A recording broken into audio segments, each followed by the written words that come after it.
Saturday morning flight sim. It's not morning, you drongo. It's evening.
Good morning, good day, good night, and good evening. How are you doing? Welcome to Positive Rate. It's been a long time to get this sorted.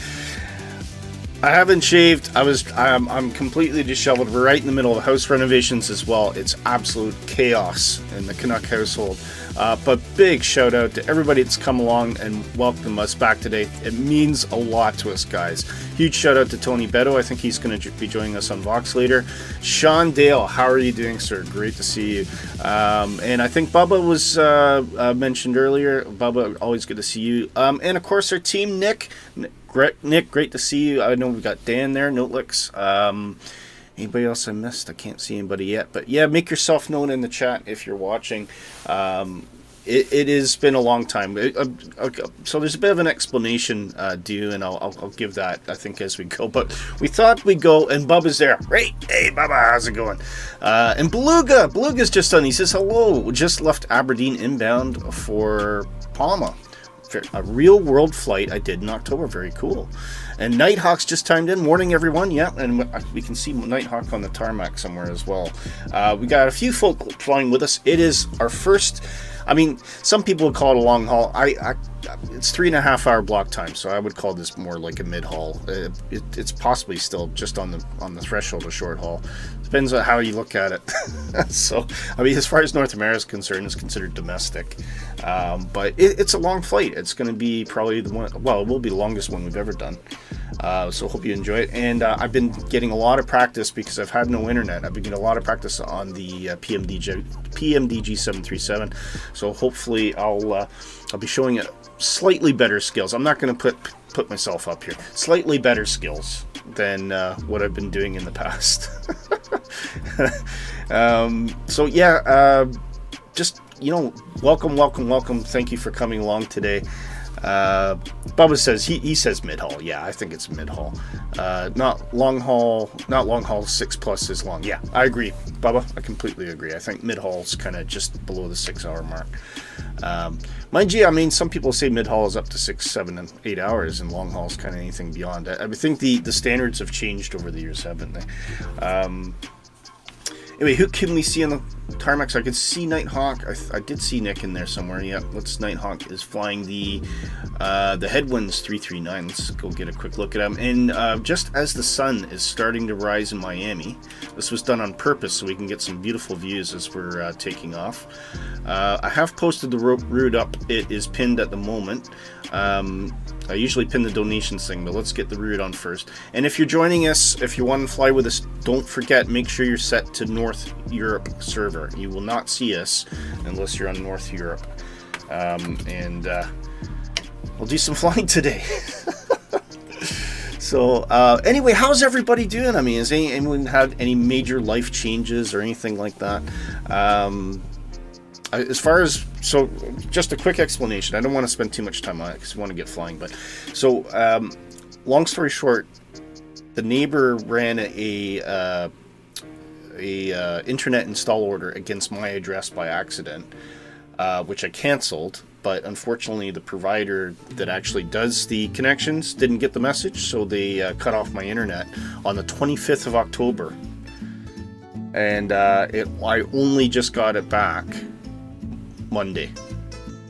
Only just got it back Monday. That's how long it took to fix this. Many calls, many phone calls, much gnashing of teeth and things like that, but what are you going to do? Anyway, we're back, so let's get on with it. Tony says, YPPH to Heathrow. That's a long haul. Yeah, that is a very long haul, for sure. You need a checklist. They're your biggest friends. I do. And you know what? That's something I'm going to do. And I'm going to probably forget things today because this is the first time back, so there's a lot more, obviously, than flying the plane. It's flying the stream, I call it. So my checklist isn't just the airplane. My checklist is actually a bunch of stream things that are built into it. I got some news though. Is Dark with us today? I don't know if he's working. Dark, make yourself known in the chat if you're around. Dark may be joining us as a second streamer for Positive Raid, which I'm really excited about. So we're just we got some work to do with him to get him all configured and everything like that. But yeah, hopefully, if all goes well, Dark will be joining us as a second streamer. So potentially be running 2 streams a week, which will be really cool. Dark is working, right? He'll be on at 1 o'clock. Perfect.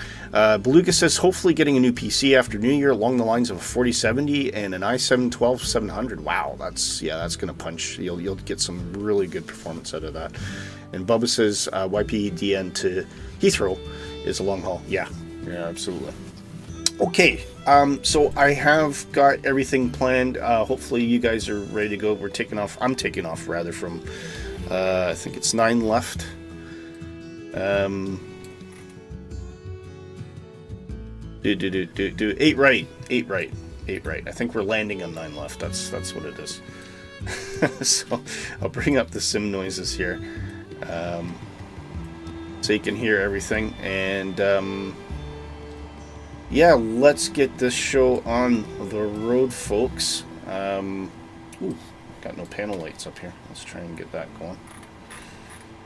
That's better.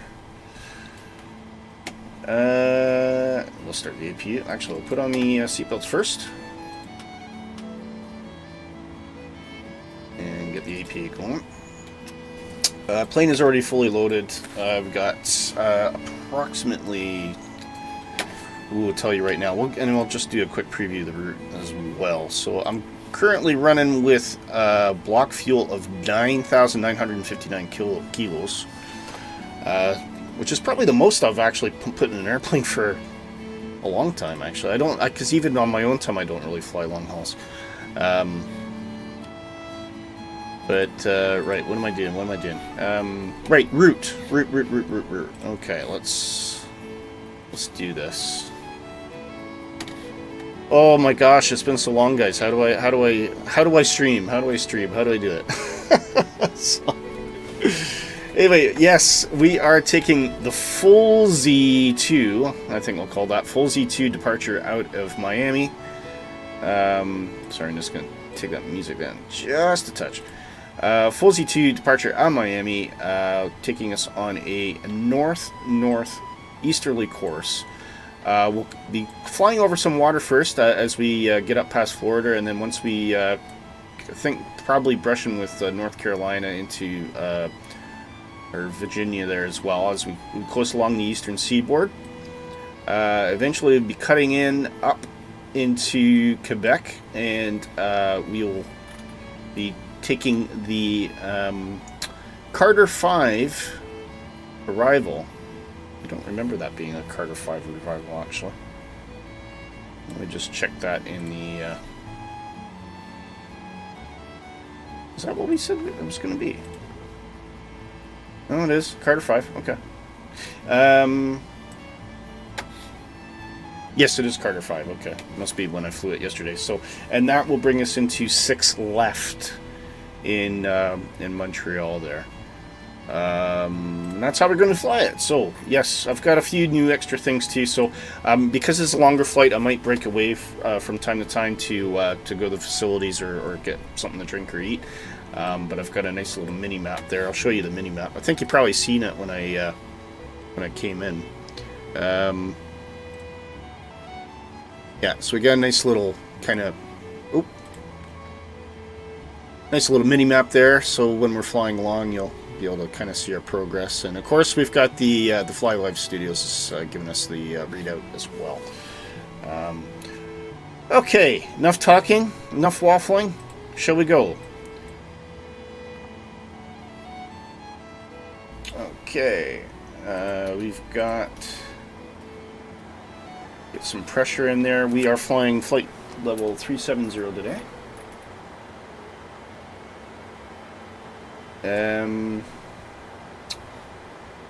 Turn on any collision lights, just to let everyone know that we're about to move.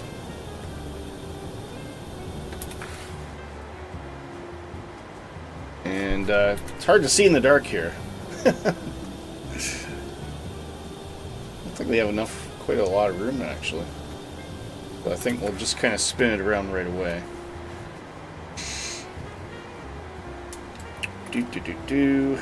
So actually, when we got that, disengage the ground power. Oh, we'll set parking brakes there as well. No more ground power, guys. And you can take the chocks away as well. And we'll go to pushback. I think 80 meters is probably enough. I think now, looking at the airport, get this on. So we're here, so I'm going to turn the nose to the left, and I think what we're going to do is just coast out and probably join up Whiskey here, take that down to our 8 right departure. So that will take us, was it Whiskey Papa? Papa, yeah. Something like that.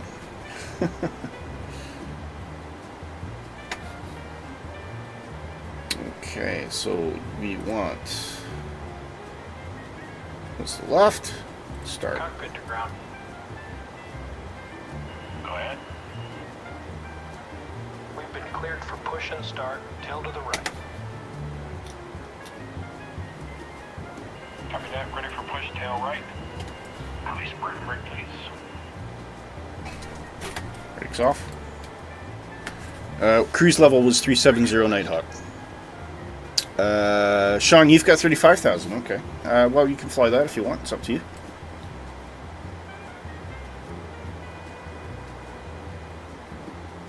Brakes released. Here we go. Okay.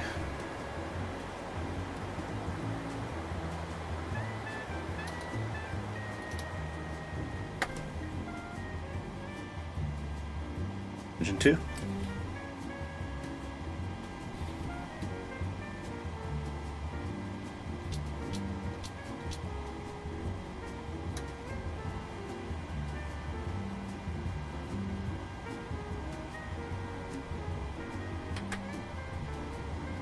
Bring in the fuel.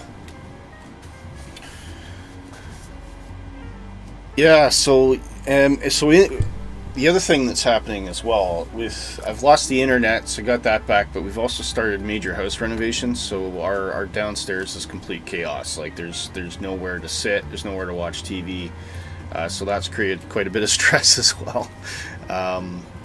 So it's all been a little bit crazy. But it's nice to be back, though. I mean, honest to God, it's awesome, guys. And thank you for the warm welcome to everyone as well. And Tony, don't forget, you can join me on Vox. I know you got family here, but do pop in and say hello if you get a minute. Pushback complete. Okay, why is the engine not starting? What's going on there? See, I'm already missing something, guys. Engine's not kicking in. That's very strange.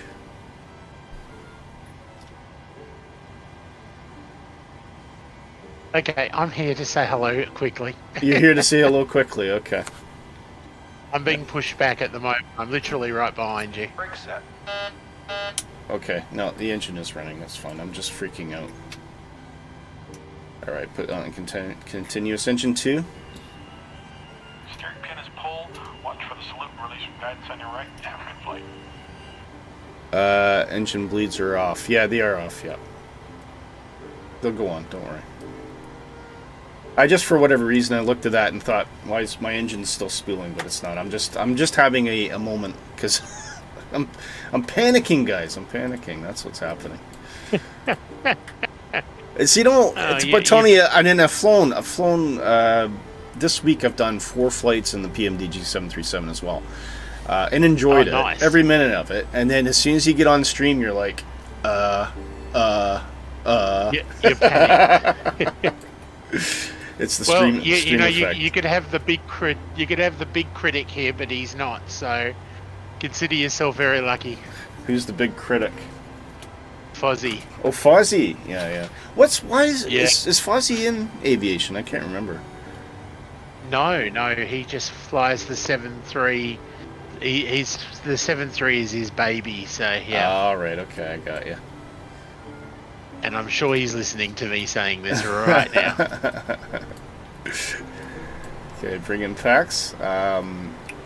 Let's bring in our engine electrical there. We can turn the APU off. Taxi light on.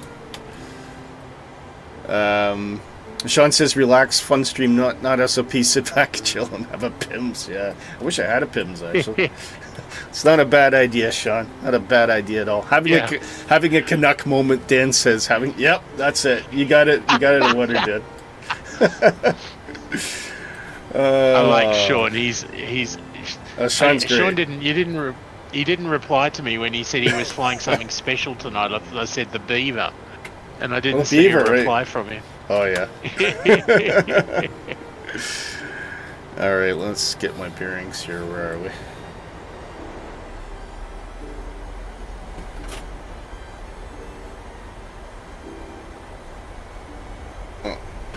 Should have done a flight control check, actually, but never mind.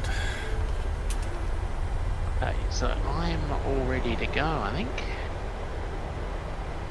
Except my trim's out again. Why did the trim suddenly change? There's not a heck of a lot of guidance to get out to the taxiway, but I'm just going to follow the lines and assume that's going to do right by me. It's to the right. Well, I'm heading left down for what is it? Yeah, I'm heading for Victor, and then I'll pick up. So I'm heading for Victor, and then I'll pick up Papa. Take it down to 8 right. Fair enough. Okay, well, I'm going to start moving. Someone's in front of me, but I'm going to move anyway. So I'm kind of ignoring the chat at the moment, guys, but I'll check it in a second. Oh. So why is my... Oh, there we go.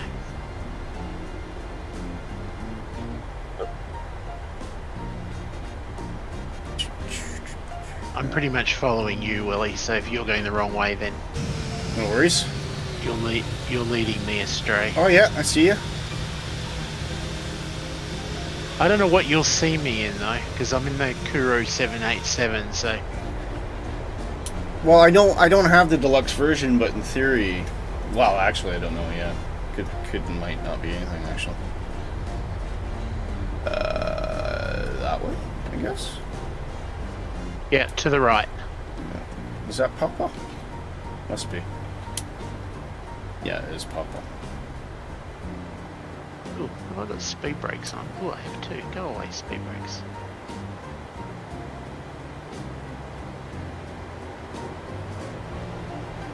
Okay, we'll get on the Papa and then we'll start getting the aircraft configured for takeoff.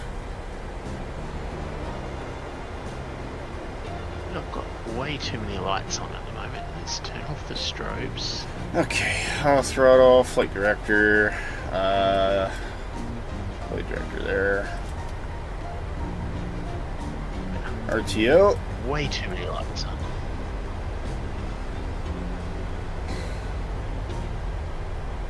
And we're just basically taking Papa all the way down to, pretty much take us right to 8 right, so that's good.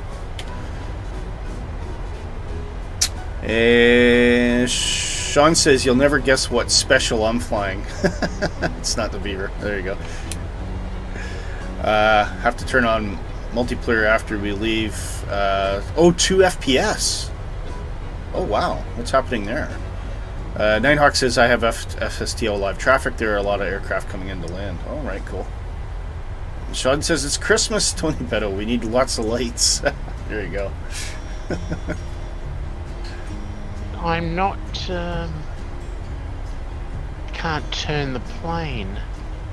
Hydraulics? Yeah, I'm pretty sure they're on. Turn with braking. Just crank that right brake and pivot on that. You can see Nighthawk. He must be already lined up.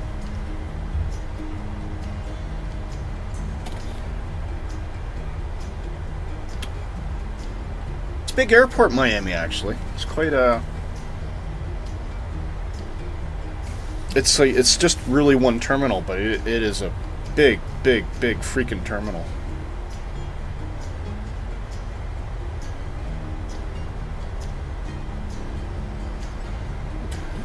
Alright, let's just do a scan here. Is there anything to worry about? I think we can take that dome light off now.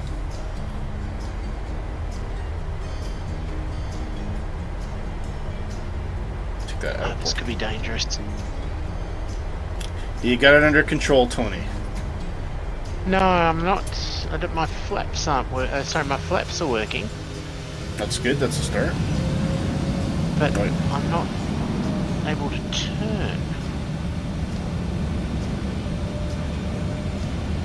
Well, here's Nighthawk. No, my nose wheel isn't turning. What's going on here? It could be check your settings and make sure that you've got your tiller assigned. It's always has been, so I'm a bit. The thing is, I can't really tell you much about the 787 because I've never flown it. So Yeah.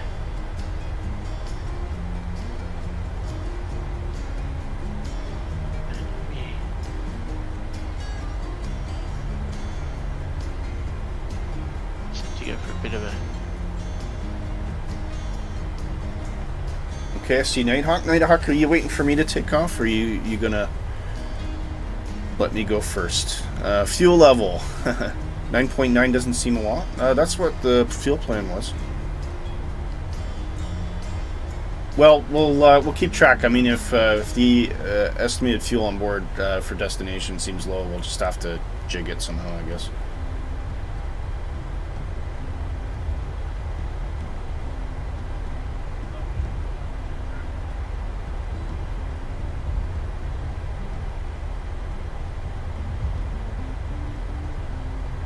Okay, I think that's our stop line there, is it?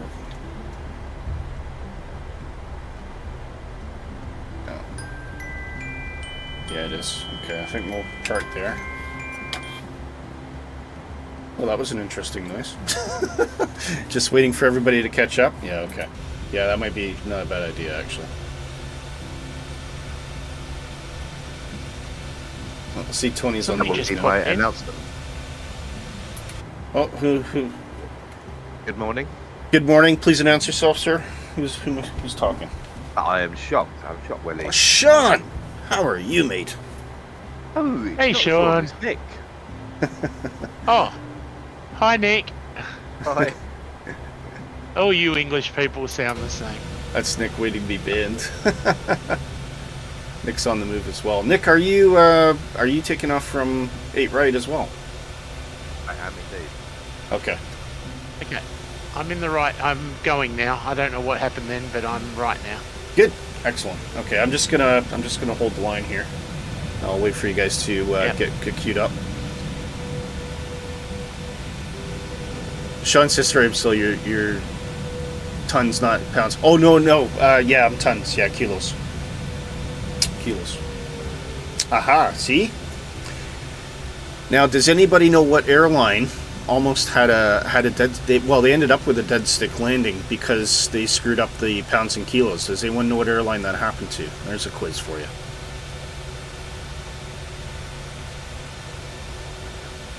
And Callum's in there. Hey, didn't miss takeoff. No, we're waiting for everyone to gang up with us.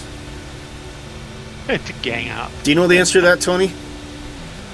No, I don't. It was a famous incident. It was an Airbus 320, I believe, and they had calibrated for.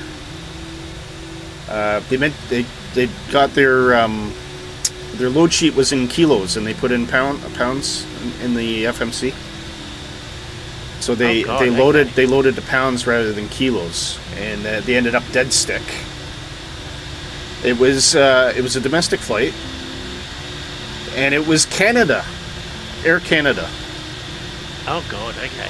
Oh, yeah. And it's one of two Canadian airlines that have ended up with a dead stick landing. Oh, Stu's just magically appeared behind us. I know. I just saw that. Stu's just appeared. On you go, Stu, if you want to go ahead. Okay, Tonight I'm going to ask some advice of your members tonight. I have a in real life flight to go on. How far? I need to work out which airline is the best. Which airline? So, we'll save that conversation for after. Cruise. Yeah, save it for Cruise because we got a lot of time to kill today. So, I love this view. Look at that. The colours are beautiful. Yeah. I better turn down the dome light now that I don't need it. There we go. There we go. Okay, all is right with the world. We've got airplanes all around us now. I think you're ready to go when you're ready. Oh, sorry. Nighthawk says, don't forget the Air Canada Gimli glider. That was a 767-83. Oh, I don't know about that one, Nighthawk, actually. Maybe you could mention in the chat what it was. What's happened to the aspect ratio of the overlay? I don't know. It's weird. What has happened to the aspect ratio of the overlay? And let me see if I can fix that quickly. Actually, you know what? I'll fix it in Cruise, okay, guys? Right. I think we're ready to rock and roll here. So, well, checks. We will turn on TARA. Speed is set. Landing lights are on. Strobe, and I'll put on my logo as well. We'll get some runway turn rights as well. Ready to line up. Brakes off. Here we go. Yeah, I see that, Dan. I'll take a look. I don't know what's happened there. It's fixable. Nighthawk, you want to go next? I want someone to take off first. Who's there? Let's kick the tires and light the fires, Big Daddy. Myself and Nighthawk are right behind you. Nighthawk, you go first. I want to see you take off.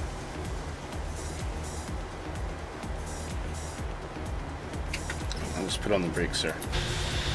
We got to take advantage of this opportunity here. Look at this. I love it. I love all the lights on. Everything's flashing.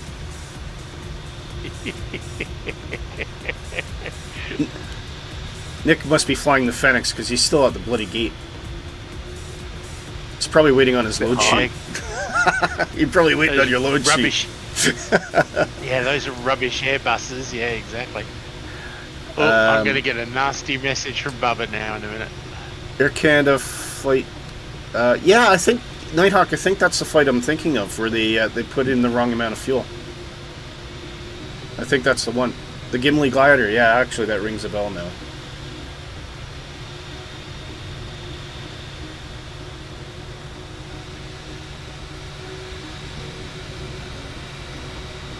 Stu's up anyway. Look at that. Isn't it beautiful? I love Flight Simulator. Best multiplayer game in the planet. Yeah. Nothing better Done than a this. good job. Nothing better. I want to see what they've done with 24 when they get to. If this is what we're getting out of 20. Well, shared I can only cockpit. imagine what we're going to get out of 24. I think shared cockpit's coming in 24, so that might be really interesting. Apparently, there's an add-on that you can do it for 20. I know Fozzie and Benny Big Bucks has been doing shared cockpit recently in the 7 something. I don't actually know which one, but 7 something. Right. Dan says we called it the G word. The game. It is a game. Come on. It's a simulator, but it's a game.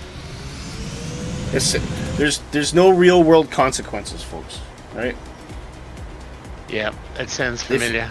If you crash, you don't lose your certification, and yet nothing happens to you. You don't explode spontaneously. I never got the whole people getting all raggy because they don't like the term game being thrown around with Microsoft Flight Simulator. Oh no, I'm having trouble again. Come on, Tony, get this plane sorted out, man. No, I can't turn. It's now spinning me the wrong way. Okay, I'm gonna have to love you and leave you. Here we go. Nah, I think I'm gonna have to restart because I'm not having any Flap luck here. configuration. Forgot my flaps. Alright, we'll just hold on station here. Come on, wait for the flaps to catch up. Let's kick the tires and light the fires, Big Daddy. Now we can do that, yes. Okay, here we go.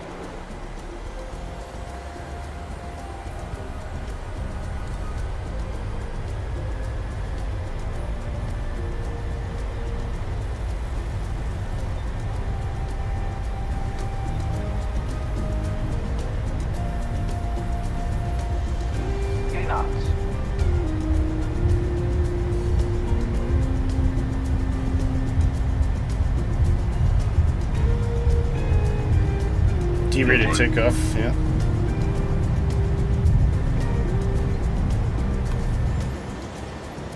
Look at that. Positive rate of climb.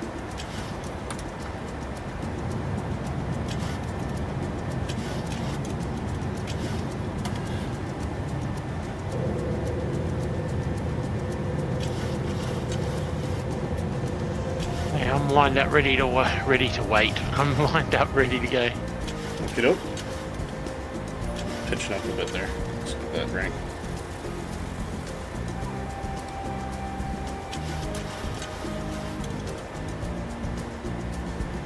Still on manual. Flaps one.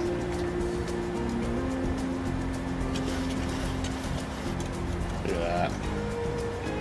Goodbye, Miami. Thank you for being a nice host.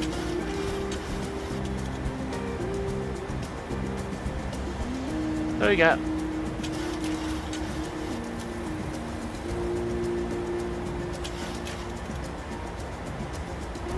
Flap 0.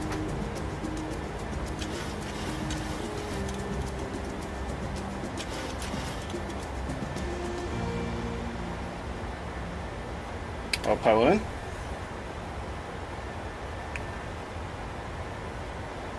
Let's get some views, boys. Off we go into the sunset, or sunrise, I should say. Here we go. Oh, Tony can see you rolling. Nick's lined up. Stu's got a good jump on us. He's already at 20,000. There's Aaron's jumped in. He says, used to be a sim, but as soon as I bought Xbox, it turned into a game. Yeah. You got very ratcheted about it. Why? Don't get mad, Aaron. Get even. That's what I say. Red sky in the morning, shepherd's warning, or so they say. Yep.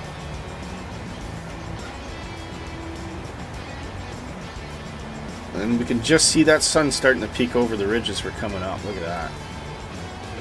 Should get good views of Miami there.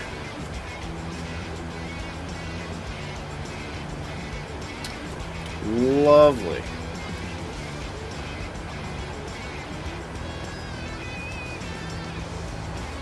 Right, do we have any restrictions?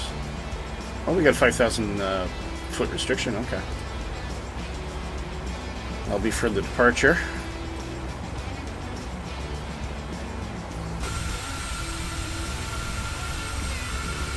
That's where the new Grand Theft Auto is going to be set in Miami, Tony. Oh yes, nice. Aye. So they're going back to the Vice City, I think it's called in Grand Theft Auto, isn't it? Aaron says by definition is not a game, so it is a sim. I'm not going to disagree with you, Aaron. You know why? Because it's pointless. It's just pointless. Yeah, you'll never win. Flight Okay, we got 2 airborne now. You can see Sean. I can see Tony. Look at that formation coming out, and Nick looks like he's rolling or just about to take off anyway. Good variety of models today. 787, Airbus 330, Airbus 320. Awesome.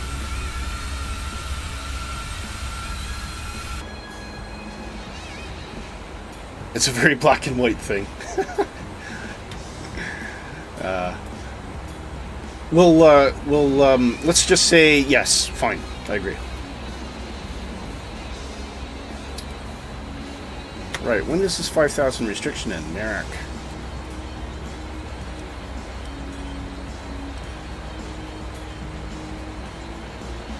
That's very restrictive. Gives us good views, I guess.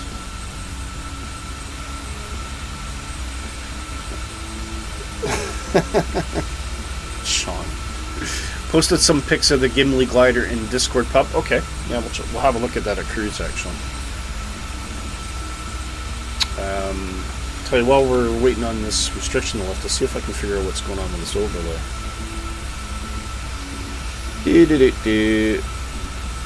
Airliner overlay.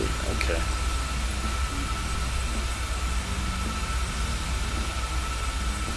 There we go. Fixed. All's right with the world again. Yeah, make sure it's fixed on the other side as well.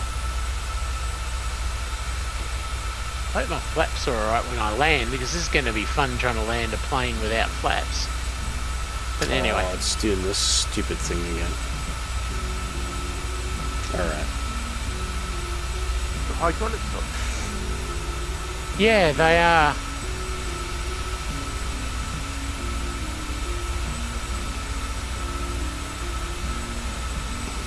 Yeah, it's a bit weird, I don't know. I've never had that before. What I was trying to work out is, I know in PMDG, you've got that thing where you can repair the plane. Yep. I don't think you can do that in the Kuro. I think it just fixes itself. I lost the overlay. I'll have to try and get that back in at some point. Right. Ugh. Miami. This restriction takes ages. Should not be 250 max until 10,000 yet. That's what I'm at. We're just waiting to clear this final restriction at Mark.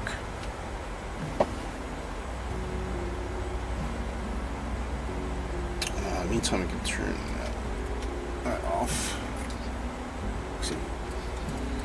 Look at that sunset or sunrise. Beautiful. Pretty. Love it.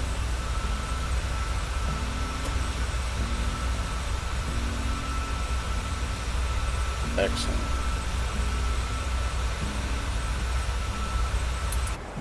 Lost the tablet as well, Willy. No, that's my fault. There we go. Unless, of course, it's my my joystick starting to play up. Could be, Tony, could be.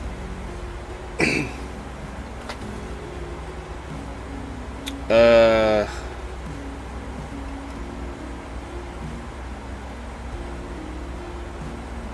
Bahamas are really close, yeah, they are. And not far from Florida. Alright, I'm getting bored now. A long way to go yet. Well, the thing is, no, it's not that. It's the restrictions on the departure. But you do wonder in real world stuff if they actually have to fly the full departure, or is it really up to a point where they just get cleared off to the next waypoint by air traffic control. I suspect it's probably the latter. But it probably depends just how busy things are, I guess. I don't know. Yeah, no, that's a fair comment. I still got 10 miles to run. Yeah, tomorrow, so. Yeah. Because obviously you're capped at 250 knots until you get past 10,000, so. Exactly. There's so many airports in the Miami area. Dan! Dan tipping £5. Dan, thank you so much. I really, really appreciate that, mate. Time to flex those dance muscles. Oh, well, since it's the first donation back after a month, you get an epic for that. And here we go, boys.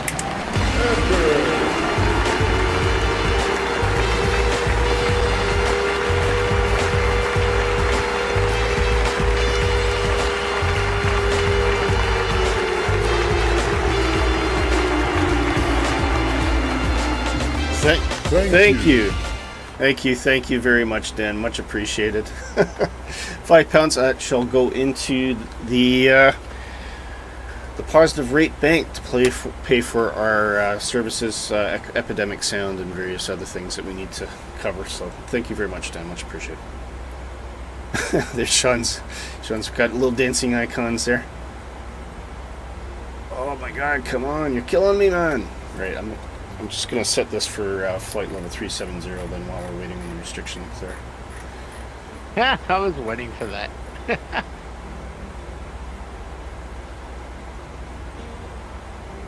Gives me something to do.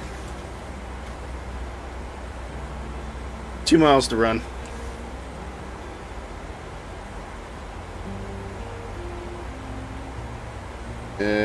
Climb, my pretty, climb. ETC just gave me instructions just to climb. Just to climb. Yeah. What ETC? Nor the one in my head. Oh, the one in your head. The one in his head.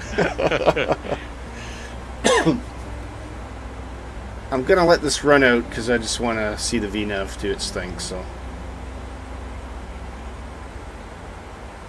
And it does. There you go. Switching to N1. Off we go. We're climbing, boys. There was also... So Nighthawk says there was also an air transit. Yeah, that was the Azores glider. That one. That was caused due to a rupture because they fit an old hydraulic line next to a new engine.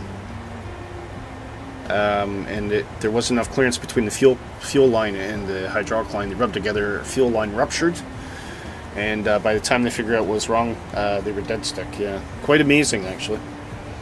Aaron says we can laugh about the black and white comment if you look at the definition between game and sim. Are we still talking about this? Microsoft Flight Simulator fits the definition of simulation and not game. Aaron, I bow down to you, sir. You've made your point. I completely agree with you. We shall call it a sim from here on in. I promise. Before being condescending with your audience, good lord. Okay. Can't tell if he's being serious or if he's actually upset.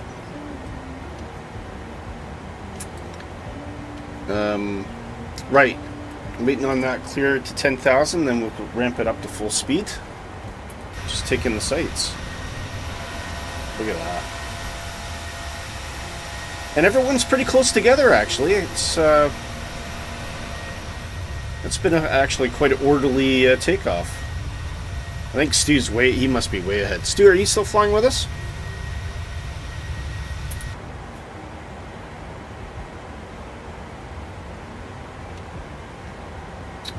Just about to break that magic 10,000. We can turn the lights off. And we can let the passengers get up as well. Oh, Dan, please just let's drop it. Can we just drop it? Let's do set. Yeah, you are? Perfect, okay. You do a recce up ahead of us. Make sure the weather's okay on the way to Montreal then.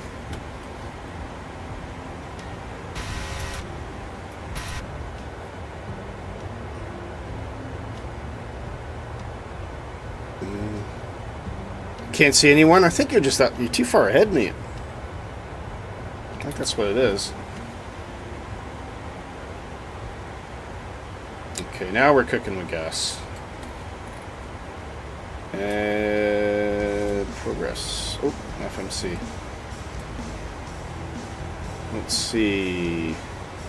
Yeah, we'll have three tons by the time we get to Montreal, so we're sitting good, guys.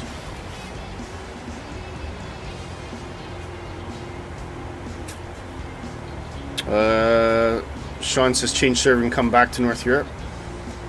It could be. I think it just depends on distance, because Stu did have quite a bit of a lead on us, Sean. So 497 knots. Wow. Must be that tailwind kicking in then. Yeah, I'm already seeing 380 now, so might be a quicker trip than we thought.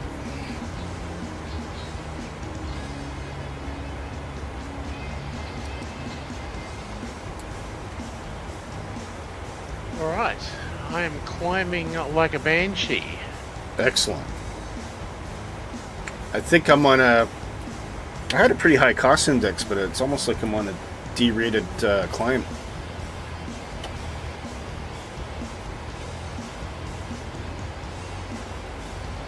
Actually, I've stopped at 10,000. Thing is, the 787 can climb on a dime, can it? So it's a pretty good climb performance there. I love the Airbus 350. I mean, I think that's an amazing plane, but the climb performance is supposed to be kind of pretty substandard compared to, say, the Dreamliner.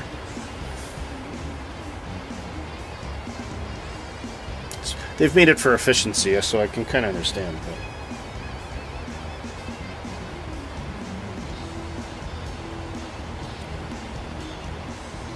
But you can change the climb rate in the FMC. Yeah, I can. No, that's fine. I'll let her do her thing.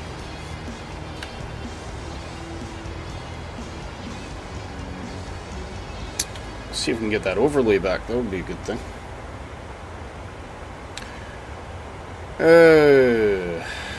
Overlay. Use overlay. Alright, let's try and add this back then.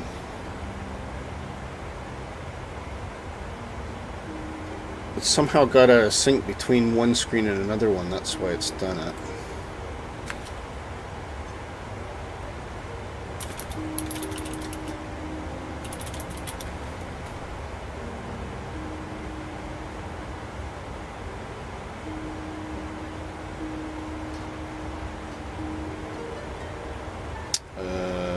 Width.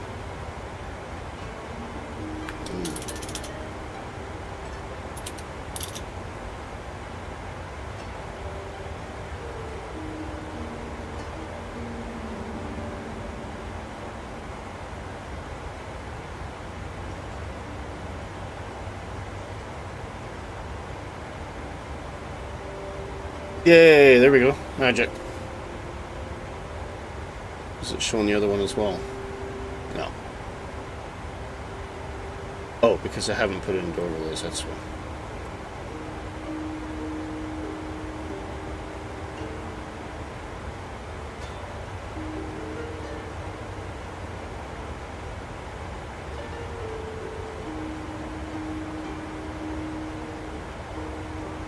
I don't know what's going on. Oh, I think I see the problem.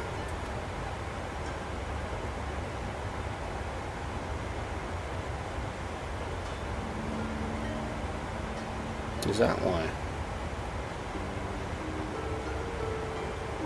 Hey, there we go. Okay, all sorted. We can fix anything, Tony. Given enough time. That's better. Now it looks right. Perfect. Estimated time of arrival 14:41 Zulu. So 2 hours and 41 minutes, guys. And look at the parade of airplanes behind me. I love it. Most of them flying. I can see Tony there, Stu. Well, Stu is there now. Oh, so maybe Stu, it must have been something to do with changing the server back and forward again. Ninehawk says there are videos of the A350 test aircraft doing near vertical climb. Yeah, empty, mate. Not fully loaded. Dropped the pic in the Valenta Great Sunset. Excellent, Sean. We'll have to check that out. Drop it in, put it in the pub as well, Sean. Monk speed. What Monk speed am I at? Oop. Sorry, guys. We got some sort of alarm going on.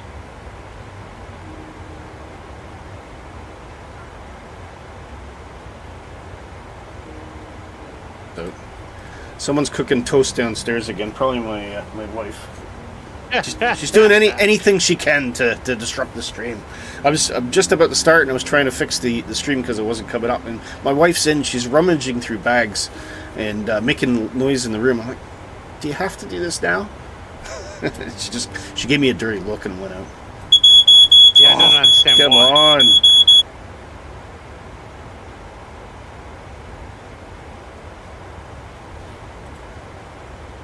The problem is in Scotland, I don't know if it's like this where you are, Tony, but we now, by law, all of our alarms have to be synced. Yes, all right. So if one alarm goes off anywhere in the house, they all go off. So there's no fire here. And I'm positive it's just the toaster that's causing it. She's probably making herself a crumpet. She seems to be on a crumpet binge right now. Could be premenopausal. Oh, I love crumpets. Yeah, I think she's premenopausal. Love crumpets. I'm not going to comment because one of us is going to get into trouble, and I'm not saying a word. Well, she'll admit that she is. I don't know. She might not necessarily appreciate me talking about it on the stream, but yeah. I'm just waiting for on your little camera here as this hand comes in and smacks you in the back of the head. So just watch yourself. Sean, sorry, I just highlighted. Timmer had one of those. Sean was asking my mock. I'm currently at 7.3. I think cruise. It's going to take me up to 7.93 for this this cost index. So we'll be getting pretty close to Mach 0.8. Yeah, I'm about the same. Dan says the smoke alarm is going off because I walked into the room. I'm good looking. Oh. Easy, boy. God. Easy. Sean says syncing the alarms is an amazing law. Fire alarms save many lives. They do. Yeah, they do. There's a lot of people don't realize how many fire deaths there are every year, and there's far too many of them. Yeah, no, that's very true. Yeah.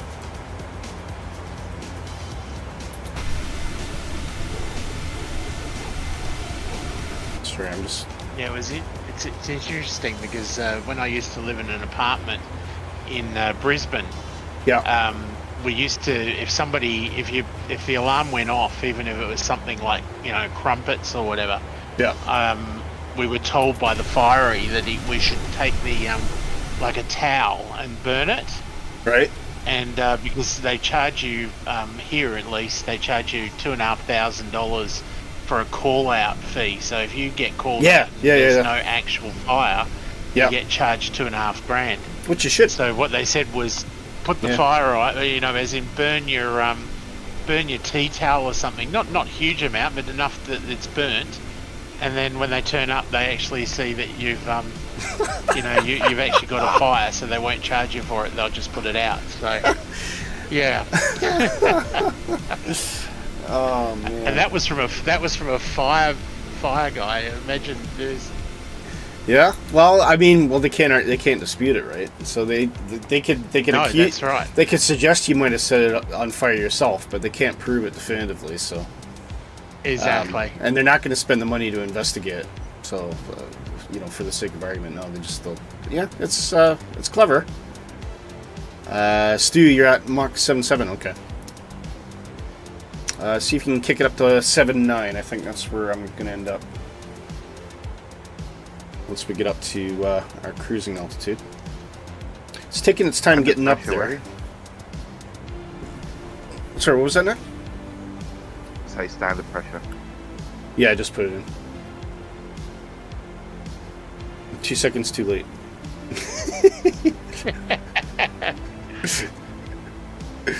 But thank you. That's true, Nighthawk. Yes, that's very true. Unless you burn your details on a regular basis. Like just as like a hobby, or Yeah. One of those random things you do every day. Yeah. hey dude, come over to my house tonight. We're totally burning details, man. It's gonna be gnarly. It's gonna be gnarly. Yeah. I think people are taking the piss out of me by the way, Willy, I think. No, not at all. Lots of detail companies move to Brisbane and improve their bottom line. or Liverpool.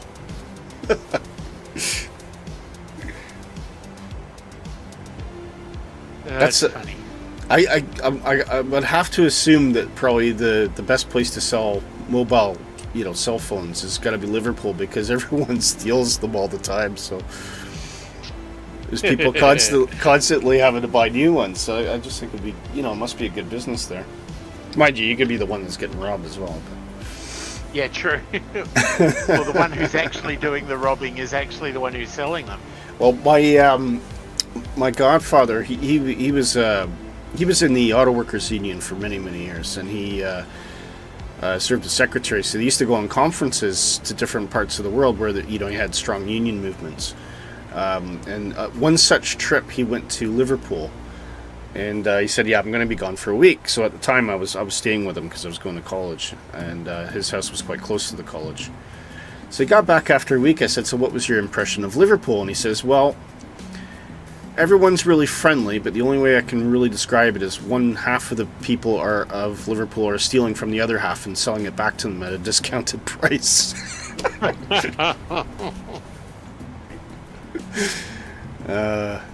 Nighthawk says, "I have this awesome jet stream from live traffic that goes right across the screen." Cool.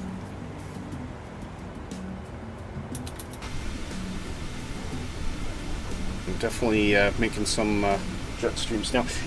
Interesting fact on jet streams, guys. Did you, apparently jet streams are worse for global warming than fuel burn from the airplanes. Did you know that? Or not jet streams, sorry, not jet streams. Condensation, vapor trails. Oh. Vapor trails. Okay. Vapor trails apparently are... it's the worst of all the things that aviation does. That is the worst thing it does, is it creates vapor trails, and apparently this is a global warming concern. So what manufacturers and are looking at now, but also it comes down to routing, is they can actually reduce the amount of vapor that an airplane creates by altering the altitude and also altering the route in some cases. To avoid certain conditions, and they reckon that through proper routing and maybe improvements to airplanes and things like that, improvements to how we fly, they can reduce the vapor trails, but somewhere a factor of 70 to 80%. And this is going to have a real world impact on global warming. It's quite fascinating, actually, because I'd never heard that before. I always assumed it was, fuel burn mainly, but no, apparently it's the vapor trails that cause issues as well. So there you go. They're changing the routing. Yeah. That's going to burn more fuel, because the routings at the moment are the most efficient. Yeah, so they're... If they change the routings, they're going to burn more fuel, which... You're right, but they still reckon the net result will be a lesser impact on terms of what it's doing to the atmosphere.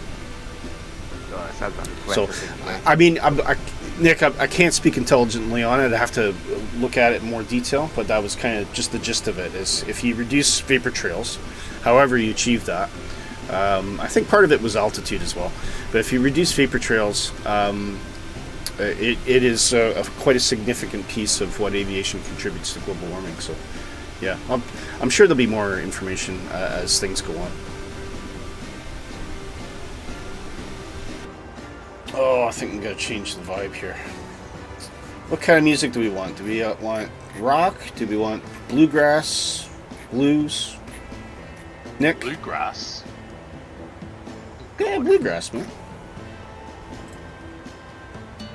We're going I got to into the Amsterdam. Foo Fighters the other day. You ran into the Foo Fighters. Yeah. What, with a Vauxhall Astra? No. They Oh. no, they did a concert here in Perth. Okay. Very good. So I literally ran into them.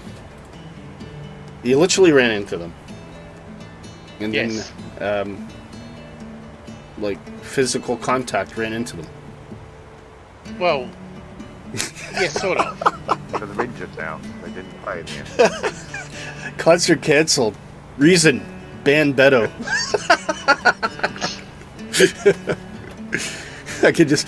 Dave Grohl coming back. Well, it's going to be a great concert until this madman Australian git called Tony ran into us.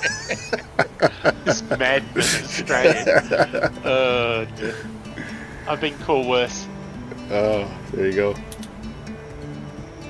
That reminds me, the Virgin 787 that did the transatlantic flight solely on cooking oil. Yeah, that's right. That was a new thing that came out. And it was 70%, I think, Dan? Roughly 70% less harmful emissions from that flight than comparable flights on conventional fuel. Amazing. So we just all need to start eating lots and lots of chips. I was going to say, yeah. Get that cooking oil, stored up so we can fly more economically, or more not economically. It's more expensive, but more ecologically friendly. Hit and runs to us too. Yeah, that's it. It was a hit and run.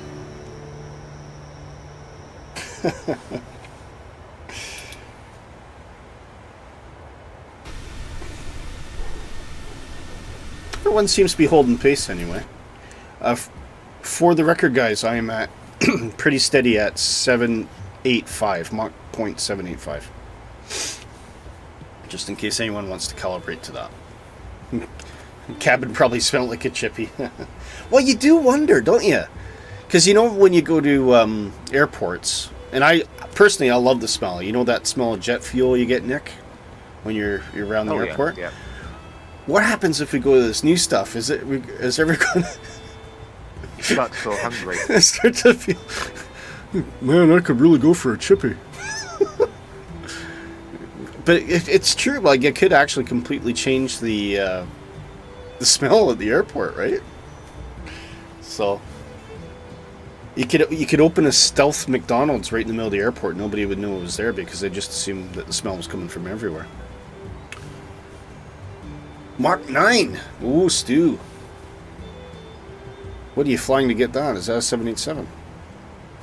Nighthawk says, should I slow down? I'm at Mach 8.2. Well, it's up to you, Nighthawk. I'm not going to tell you what to do, but you're going to get there well ahead of us. You'll be waiting for quite a while. So I would probably actually just slow down to Mach 7.7 until we kind of gang up a bit, and then just take it up to 7.85.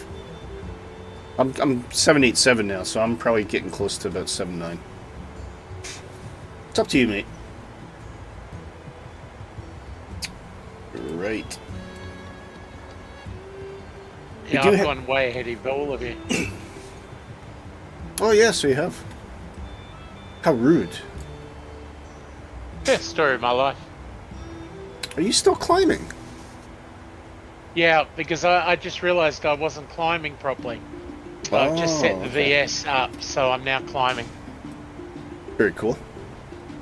Dan says, yeah, I love the smell of kerosene when we were at Manchester. That smell as planes passed us and they hit Toga. My favorite smell, even better than a petrol station. Oh, wouldn't say petrol stations are particularly fond of, but He's weird. he's weird. There you go. That's it. Comment of the week. He's weird. Probably bring that outbound.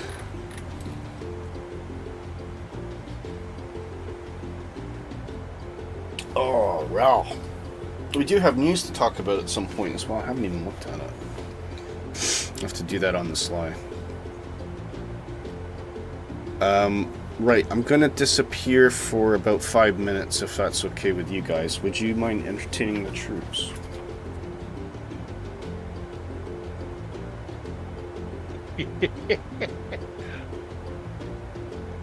I'm always weird. Nick thinks I'm always weird for some reason. It's, you know, it's a defense mechanism, Dan.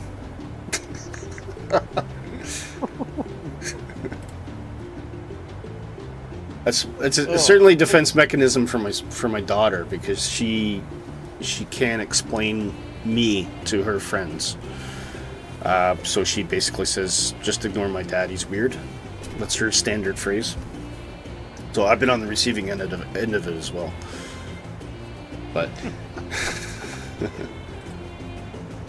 anyway, I'm going to step away for 5 minutes, guys. I'll be right back. But you've got the charming and eloquent conversation of Tony and Nick at your behest. So please feel free to ask them questions and engage. Oh God! You can try and tell jokes, but just I make sure they're apologize. clean. We have children watching, so clean jokes only. Yeah. I'll apologise if you lose a few subscribers in the next 5 minutes. No worries. Right, I'll be right back, guys. Stay with us. Yes, that happens, Nick. You lose subscribers when he leaves the channel to us. Yes, yeah.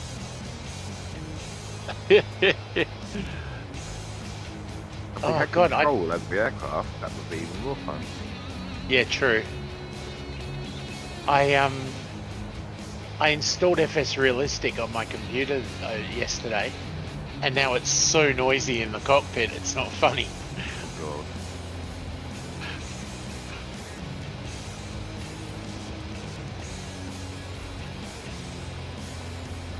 And worse than being left alone with me.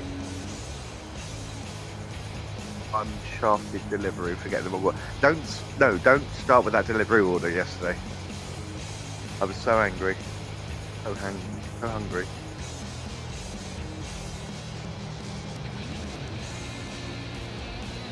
Oh, that's better. I found the button to turn the volume down. Oh, that's better. It's not so deafening now. Yeah. Oh, I had to go. I'm sitting outside because it's so noisy in the cockpit. So I'm sitting out on the wing at the moment.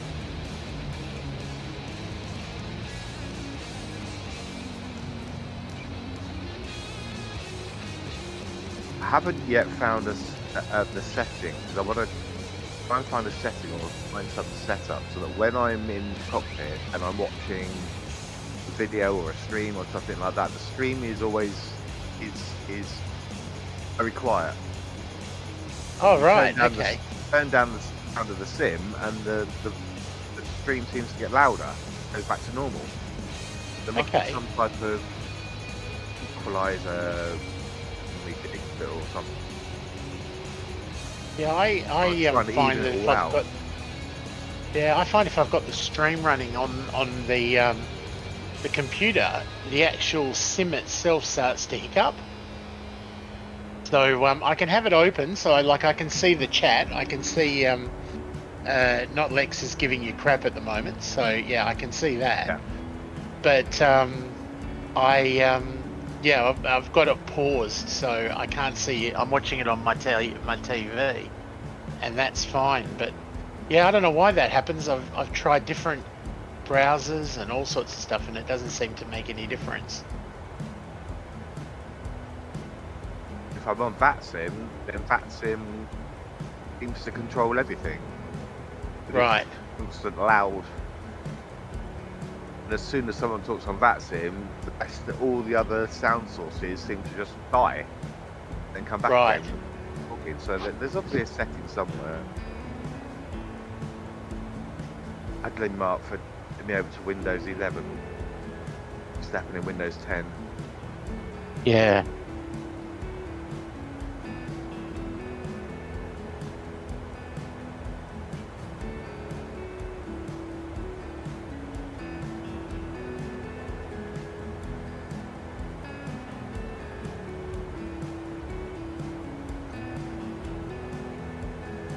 Not much to see outside, is there? No, all I'm getting is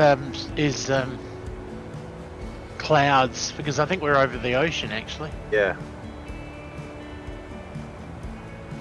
Yes, we are over the ocean.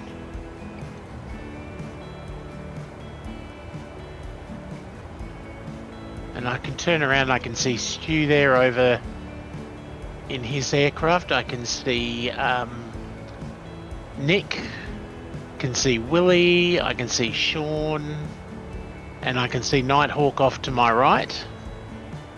Get back on again. I turned mine off. How fast am I going? Because I was doing 735, but I've got a 65 knot crosswind, so... And I'm still climbing, so I haven't got to where I want to be yet. I'm close, not far away, but I'm not there yet. Hey Stu, how are you, my friend? My trucking buddy, Stu.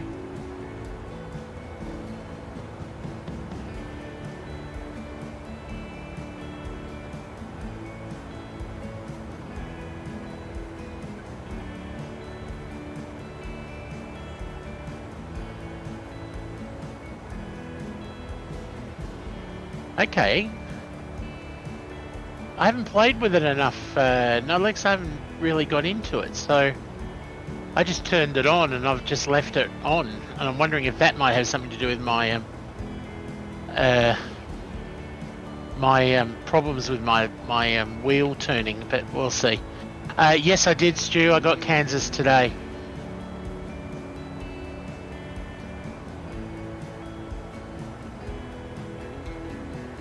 Change that in the setting, Dan. One I find is easiest. Oh, because you fly the 7, don't you? So that's. I was going to say Gavin's got a profile for the Airbus. If that's realistic. Speak with HD, so that's absolutely perfect. The 7.3, I'm not too sure. You might have a decent profile for that.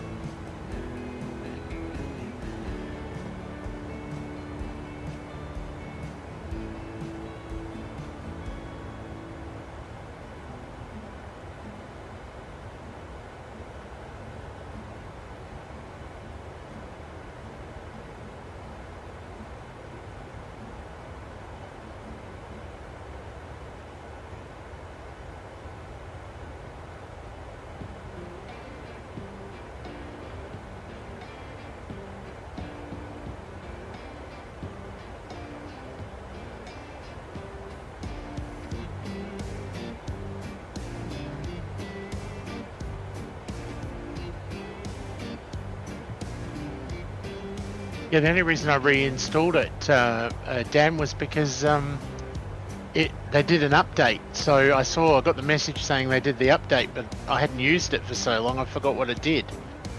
But I hope it's got nothing to do with why my problems I'm having with the wheels and stuff. But if it is, I will turn it off again. But I thought it was all about sounds.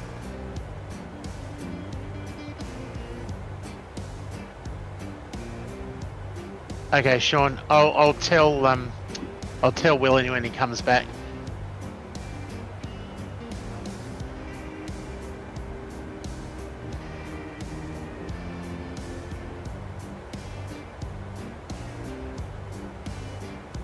No, Stu, I was going to, and then I thought I'll wait and see how many of you guys get it.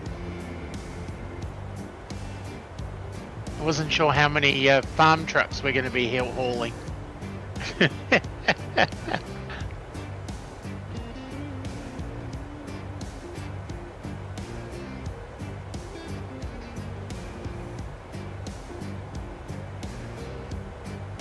All right, almost at top of climb finally.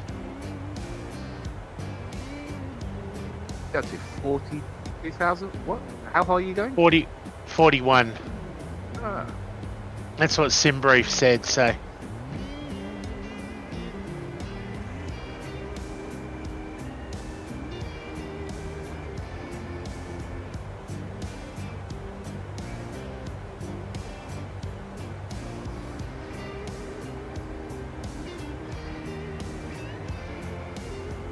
just leaving Okay, we're- the SID now. So long in America.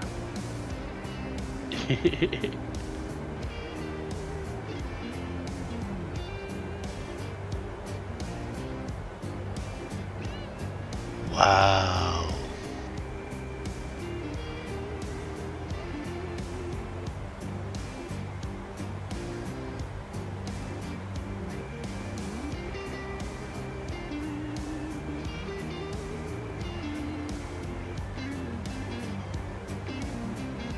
I'm back. Welcome back. Hello.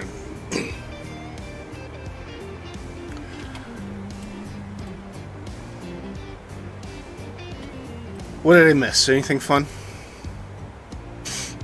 No, not really. We were talking about FS Realistic. Yeah, I got rid of it when it crashed two of my planes. Right. I don't know if they ever fixed it, but it I think the first time it happened, I was trying out the Inabuilds 310 and everything was going swimmingly. It was up at cruise, and I think I was playing around with something in FS Realistic. Next thing, the airplane went into an uncontrollable dive, and so I thought it was something I did on the 310. I'm like, oh, you idiot, you missed something obvious here. But then it happened again when I was flying the fly-by-wire 320. And again, I was messing about with FS Realistic, and the airplane went into an uncontrollable dive. And I think it happened to Gav too, didn't it, Nick? Yeah, it's you need to do everything on the ground. Yeah. If you start mucking around with it in the air, it just confuses the aircraft. And But then what the heck is FS Realistic doing? Because basically all FS Realistic, well, I suppose it does move things about, doesn't it? Yeah. I thought it just moved the camera view. And makes Around with noises. the camera. Yeah. But I think that the way it must be something to do with the way that it does it. Because I know that you're mid-flight. I've been mid-flight before. I'm going, oh god, I'm excited about FS Realistic. Started it, and then that's when the plane crashed. Yeah. I think they then did an update where you can get it to auto start with the sim, which I never actually got working. I just don't bother using. But what I've heard is just don't touch it when you're in the air. Just do not touch it. Otherwise, bad things happen. Like some random guy in the street just drops dead. No!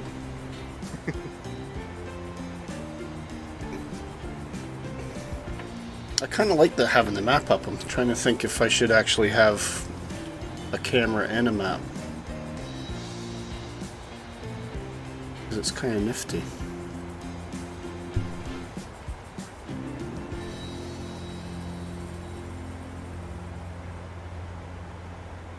What I might do is move it to that side.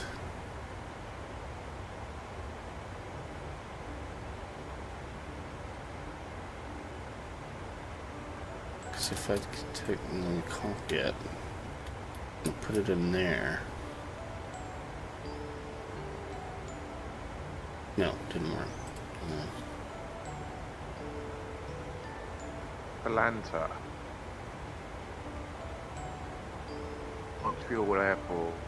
Boom. Above it, this. Oh, now my Willy cam's disappeared completely. What the heck?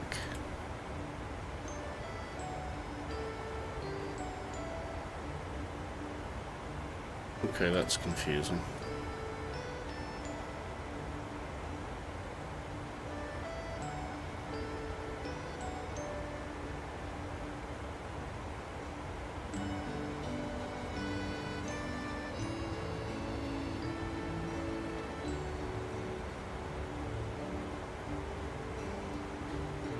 What have I done? What have I done?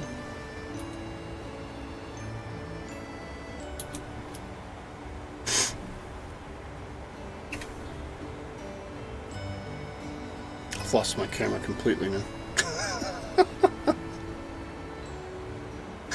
Oh man, what am I doing?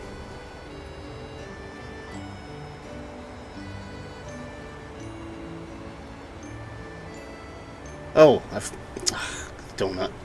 Wyatt, you're making him lose his focus. Oh, sorry. Shut up. I figured out what I did. Oh dear. Alright. Well, I can. That still work? Yeah, that still works. Okay. All I wanted to do is bring the position tablet over. Sorry, I know I'm flipping screens here, guys. Apologies.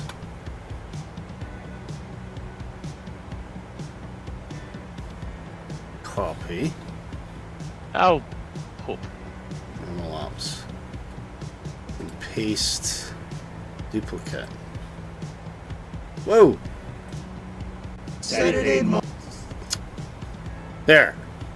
Alright, that was weird. A wise guy, eh?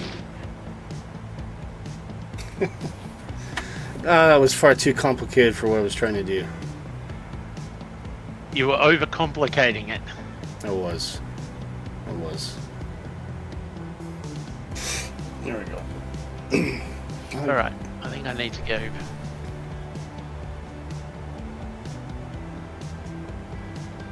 Get an exterior view for a sec.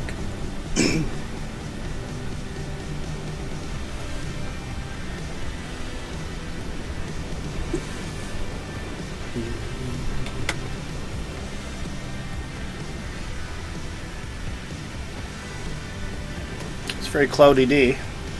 I'll tell you that the temperature up here is really cold in Scotland. What's the temperature where you are in there?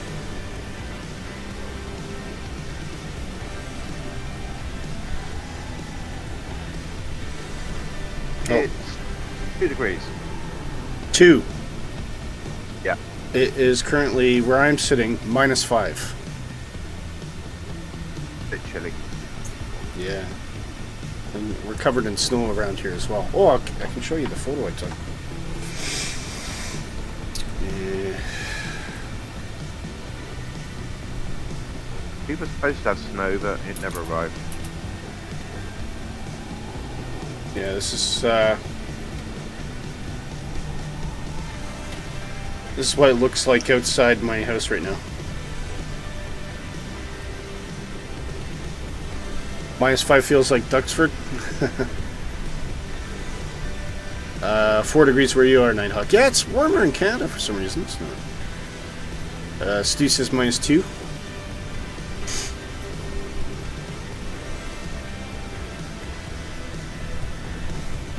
Yeah, so yeah, that's what it's looking like for me right now.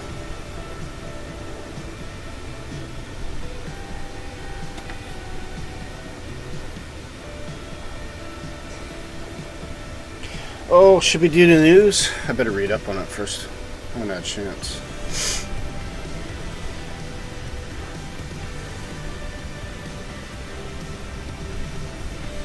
Four degrees with rain in Ireland. Yeah, so it's a lot of, yeah, seems Scotland seems to be the coldest at the moment. Can Nick increase volume on Discord? Yeah, Nick, you are a bit quiet. I don't know if you can boost your mic a bit. It's probably this headset. Yeah, are you able to boost it in Discord? Let me check. Because the problem is, It Tony... recommended this headset. Okay.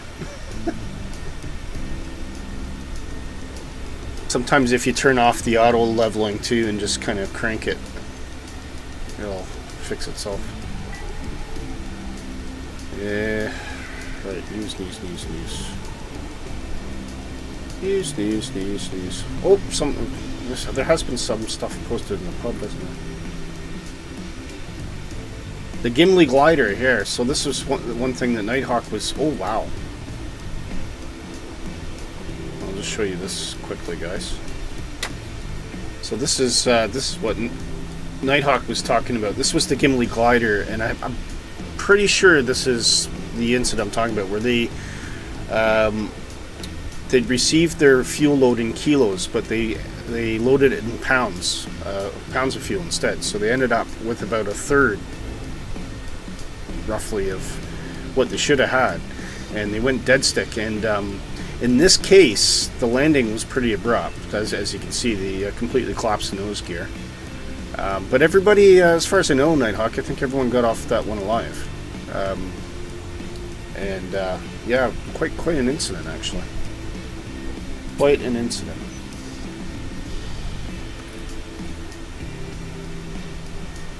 Oh, and what else we got? Ooh! So Sean, is this the Just Flight Hawk? Look at this, guys. Wow. What a beast. What a beast. Isn't that cool? Vulcan.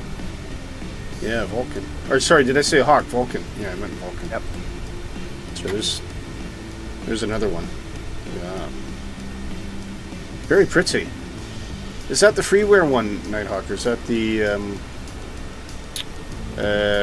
Just Flight one? Anyway, stop flipping back and forth from them. Alright, news.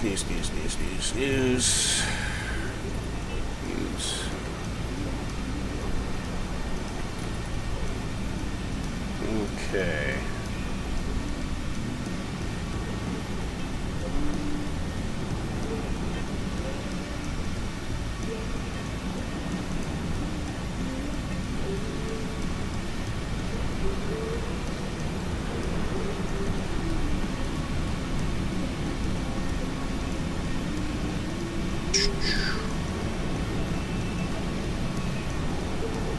Alright, we're cooking with gas.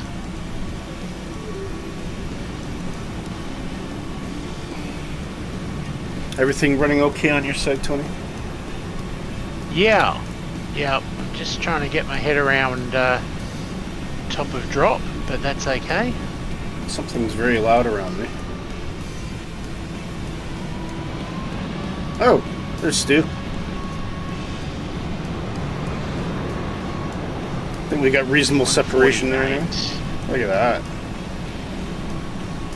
I'm overtaking him ever so slowly. So Stu, I am currently running at...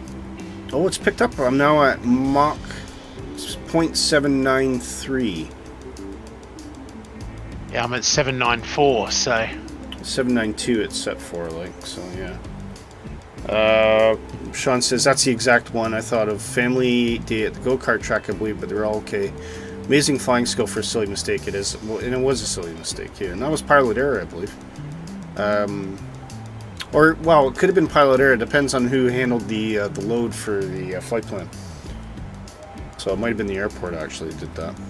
It's the Just Flight Vulcan, is it? Yeah, a very special plane. Grandfather worked on it as an engineer in RAF. And then was in charge at RAF St. Anthem, where they all got maintained. Wow, fantastic. And he flew them. Wow. That and he is flew cool. them. I had to get it. Couldn't believe the price. Yeah, so it was a mission of love for you, Sean. Yeah, completely understandable. We all just got passed by a real-world airline going the opposite direction. Fair enough. Okay. I'm just going to read through the news quickly here, guys. Well, feel free to chat.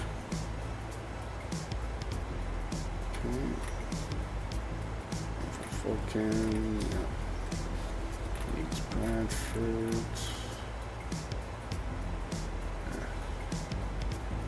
And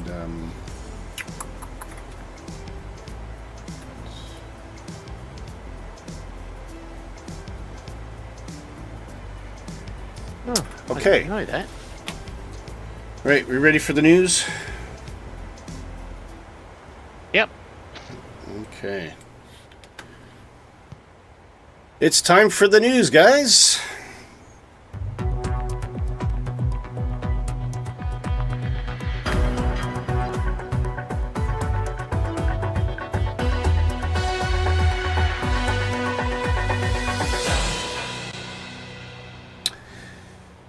Right, actually some really cool stuff happening at the moment in the world of Microsoft Flight Simulator. So first of all, Red Wing. Now this is going to be an interesting, I'd like to get Tony's opinion, what he thinks of this. Red Wing's releasing the Hindenburg Zeppelin for Microsoft Flight Simulator. Now of course, if you don't know what the Hindenburg is, I'm sure everyone does. Hindenburg was a infamous Zeppelin that flew from Germany and flew to New York and had a rather spectacular crash. It did kill quite a few people, and it burned up as it hit the ground. What a lot of people don't know is not everyone perished on that accident. Actually, quite a few people did survive that accident, despite how horrible it looked. And there's a nice little video down here as well, kind of showing you how they built it. So it'd be, I think, obviously a bit of a labor of love for Red Wing here to create this for Microsoft Flight Simulator. It won't go very fast. I think probably best speed might have been, 30 knots or something like that. Obviously tailwinds were helpful, so they did benefit from that. But for a period of time, the Zeppelin was the primary form of long-haul travel between Germany and different parts of the world, because nothing else in the air at that time could do a journey like that in one trip. So even though they did have airplanes that went transatlantically, they had to make multiple stops at various places where the Zeppelin could actually just carry on straight. So even though it was slower, in a way, it was probably about the same speed in getting to its destination as what a lot of airplanes at the time would have had to do. But yeah, a lot of interior detail modeling on this as well. And I don't know how much they're going to pay homage to the actual accident itself, but it looks like they are possibly going to have a tether, maybe a bit of tether scenery for New York, etc. And you can recreate the crash on your own. No, I'm joking. But yeah, very cool. Something different. Now, sorry, I'm laughing at the crash comment. No worries. Now this is a big deal. I'm sorry, I'm going to turn the music off here. This is a huge deal. Another big labor of love for Just Flight. They are huge sponsors for us. We might actually have to look at it, but I'll tell you what, this thing looks complicated. It is immensely complicated. Once you get a quick look into the cockpit, look at that, guys. I mean, and these things used to fly transatlantic, trans-Pacific. They were long-range bombers with one purpose in mind, which was to deliver a payload to a foreign country, foreign adversary. They flew very fast and very loud. I never had the opportunity to see one myself, but I know that there's been a lot of people in Britain that have seen them fly. Nick, have you ever had a chance to see the Vulcan fly? Oh, no.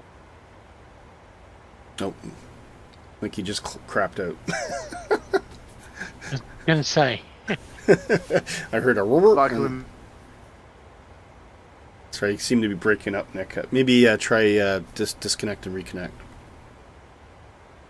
But we'll come back to that. But as you can see, I mean, there is immense detail in this. And of course, Just Flight does not shrimp on detail when it comes to complex aircraft. So you can be assured that pretty much everything in this plane will work. There'll be very, very detailed SOPs to be able to start the aircraft, get it into the air, manage it while you're cruising. Tons and tons and tons of detail on this. And yeah, please do, thank you, Sean, please do visit our sponsors, Just Flight. We often fly on Positive Rate the Just Flight Arrow and the BAA Hawk most recently. And they just the amount of detail that Just Flight puts into their aircraft is astounding, and I'm sure that the Vulcan is not going to be much different. So moving on from there, Orbx, another one of our sponsors, has just announced Leeds Bradford Airport V2, and we might, I gotta talk to dispatch, we might be showing this off next week. So do stay tuned if you or join us next week if you want to see what this looks like. Now, there was already a version 1. Key thing from Orbx, what they're offering, because they understand this is a V2, and I think a lot of people complain, I've bought a V1, now you're asking me to buy a V2. So Orbx has listened, they've come up with a compromise. They're going to, anybody that already owns the V1 version of Leeds Bradford, they will give you 70% off. 70% off V2. So they do, because there has been updates to the airport, there has been more work carried out to make that airport current. So, obviously developers need to be paid for making changes, but you will get a 70% discount if you own the V1 and you want to get the V2 from Orbx. If you don't own the V1, then by all means, jump on to Orbx website. If Dan maybe could put the link into the chat for us and go check it out. They have lots of great airports, and this is yet another one of them. Very good cover for Britain, has Orbx, and it's always nice to see the smaller airports, I think, Tony, isn't it? It's I think the international airports always get attention, but it's so much nicer when you actually get to see it. I mean, look at the detail on that. That's fantastic. Look at this. Really, really excellent work, I think, and it just makes everything so much better, and it's nice, as I say, to see the smaller airports get some attention. Was it MK Studios that kicked off the V2 trend? I'm not sure, but I'll tell you what, it's an MK Studios scenery that we're heading to today, which is in Montreal, so that is going to be really cool. Final thing to talk about, Inabuilds. And Inabuilds has been they've been making massive amount of progress on Microsoft Flight Simulator models. They are bringing out the A300. Now, this is Airbus's, I believe, first ever passenger entry. I think this was actually the first ever Airbus plane. Could be wrong in saying that. But certainly the first passenger jet, and up to Inabuild standard. Some may argue that there's better studios, but I think everybody will agree that Inabuilds makes some pretty good stuff, and they're always priced really well as well. They do things in cooperation with Microsoft Flight Simulator quite a lot, and the pricing's always pretty decent. And if anyone's had a chance to fly the 310, I think you'll agree that it's generally a pretty good model. And I'm sure the A300 is going to be no different. Now, the A300, of course, is much more analog. There's not much in the way of electronics in this, and I think as time goes on, we'll start to get some more details into the cockpit and systems that they're going to be building for the 300. So, yeah, there is the news, guys. I hope you enjoyed it, and we'll get back to regular flight in just 1 second.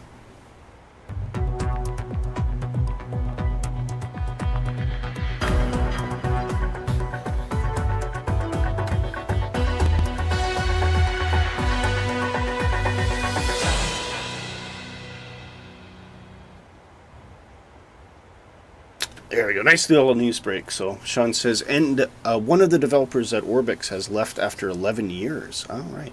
Yes, I have seen that.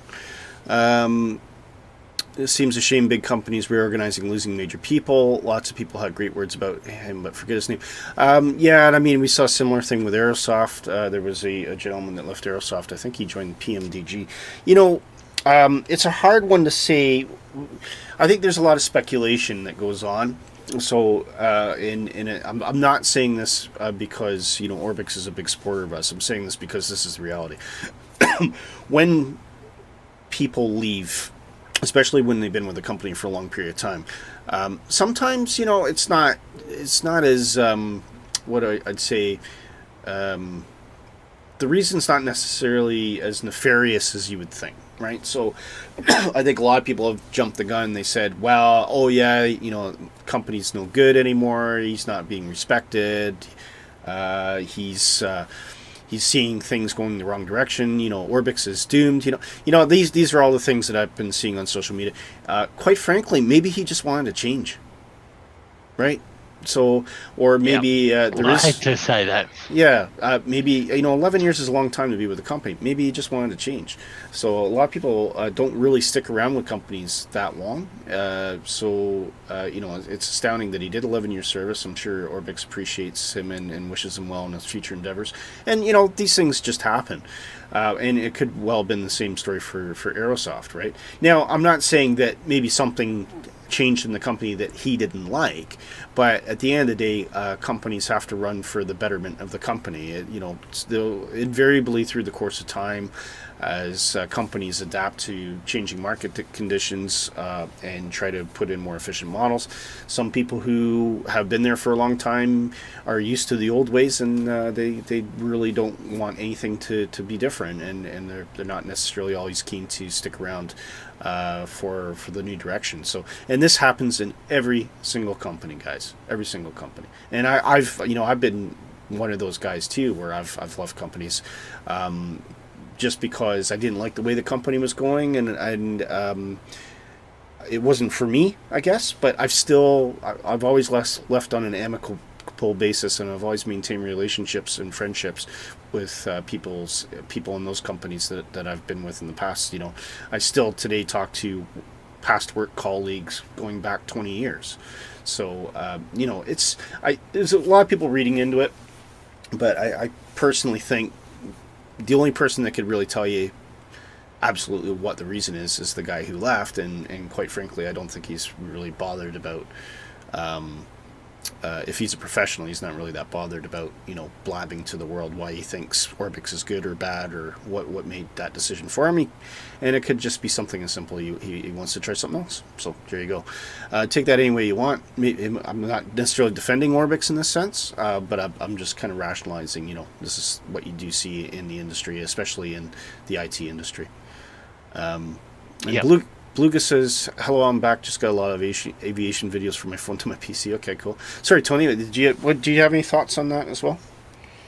I agree. I mean, I work in the IT industry, and there you go. I mean, right now I've sort of settled into one position, but back in the 2000s, I think I was working for a different company every year and a half, and it's just part of reality is that you can come in, you can work for a company, you can leave, and it's the way it goes. And I mean, I've got a very good friend who works in the hotel industry, and he's been in, just trying to think how many, I think he's been in 7 hotels in the last 5 years.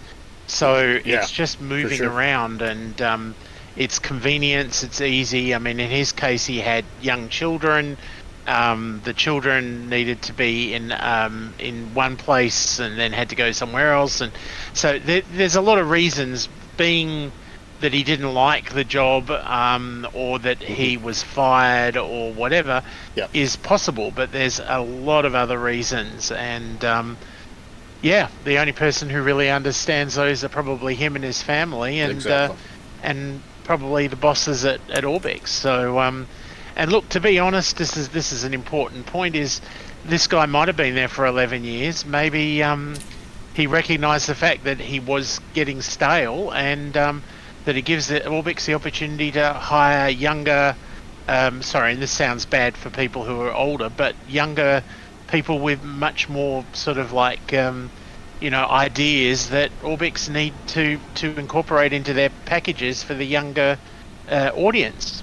Again, we don't know. I think it's a valid point. Guessing. I mean, on the younger thing, because a lot of people will be calling foul on something like that, but being from the IT industry myself,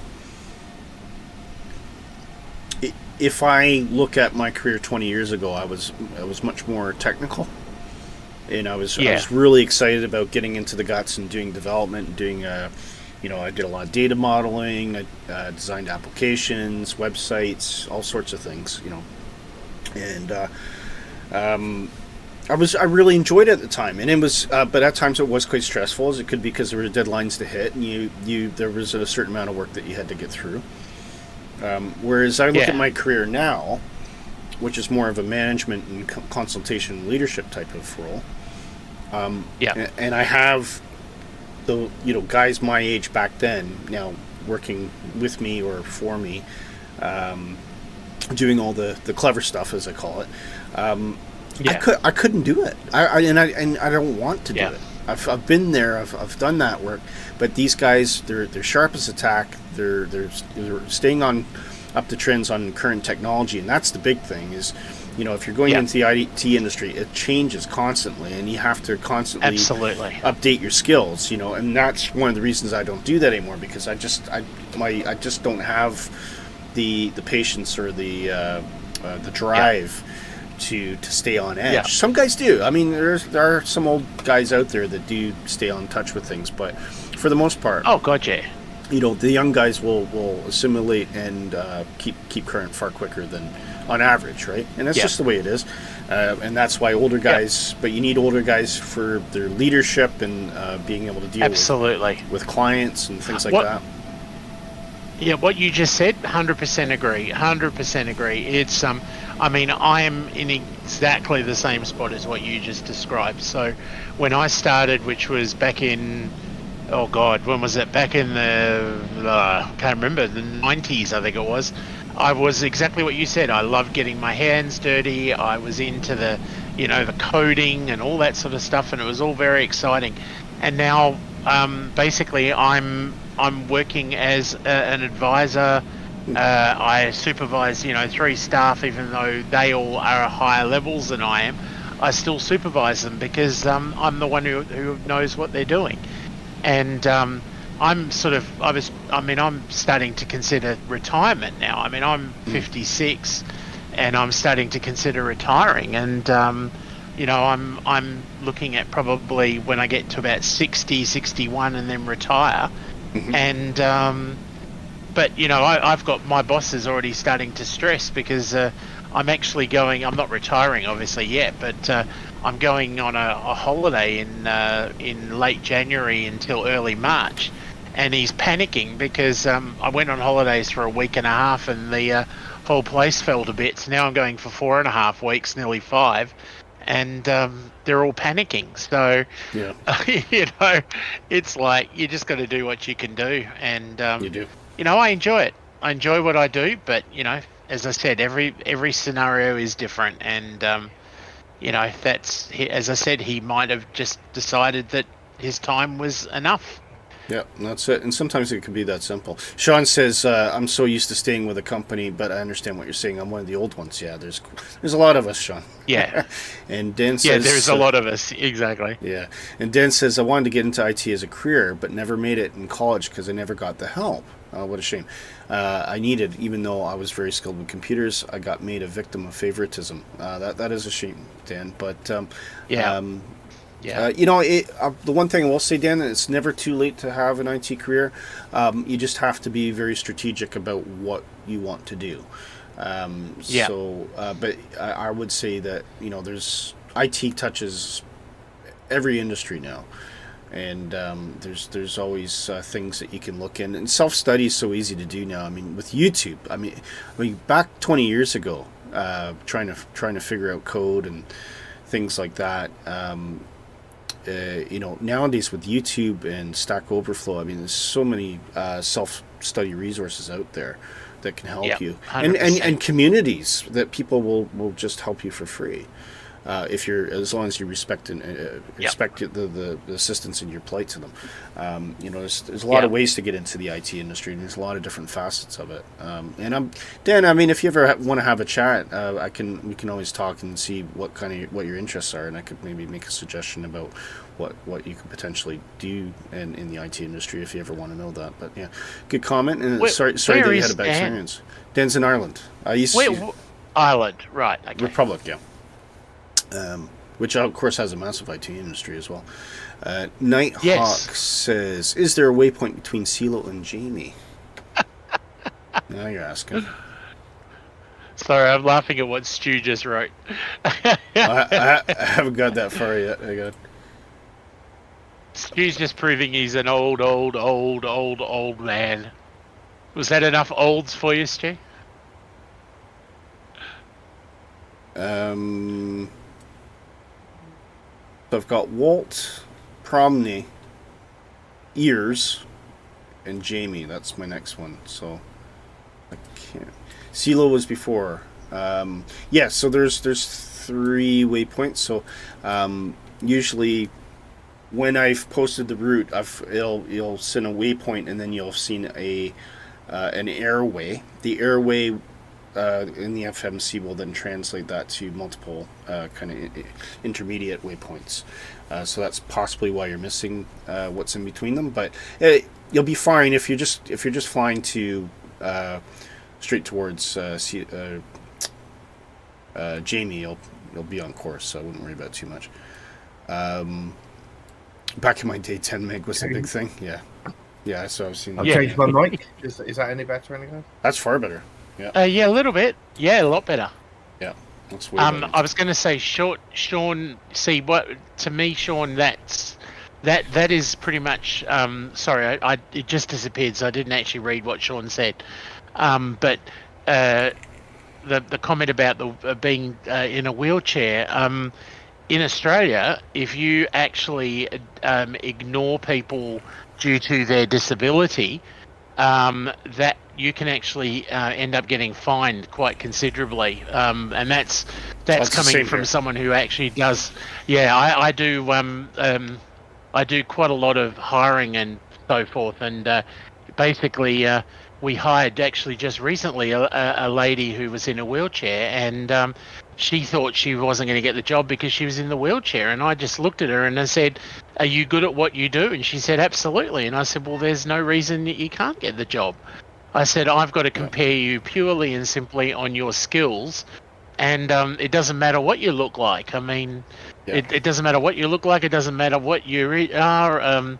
You know, as long as you're not a as long as you're not a drug addict who's going to go and start selling, drugs to all the people in the office and stuff, I don't really care."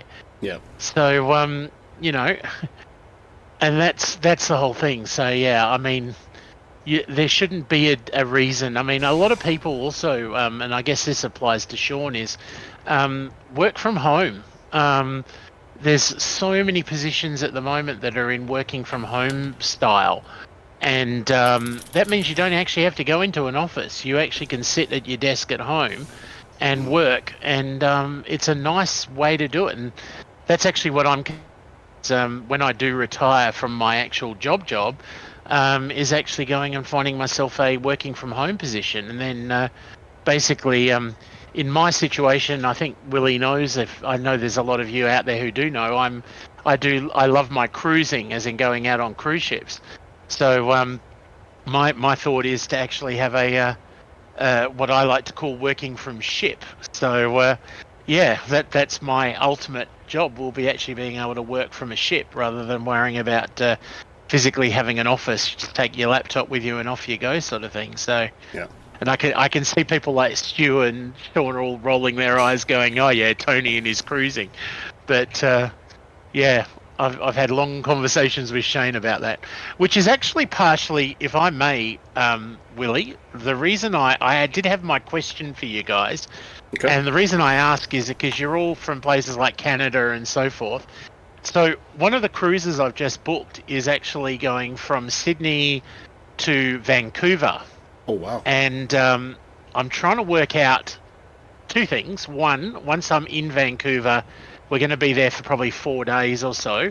What do we do in Vancouver? I have an elderly father who finds it very hard to walk around, so it needs to be quite easy stuff.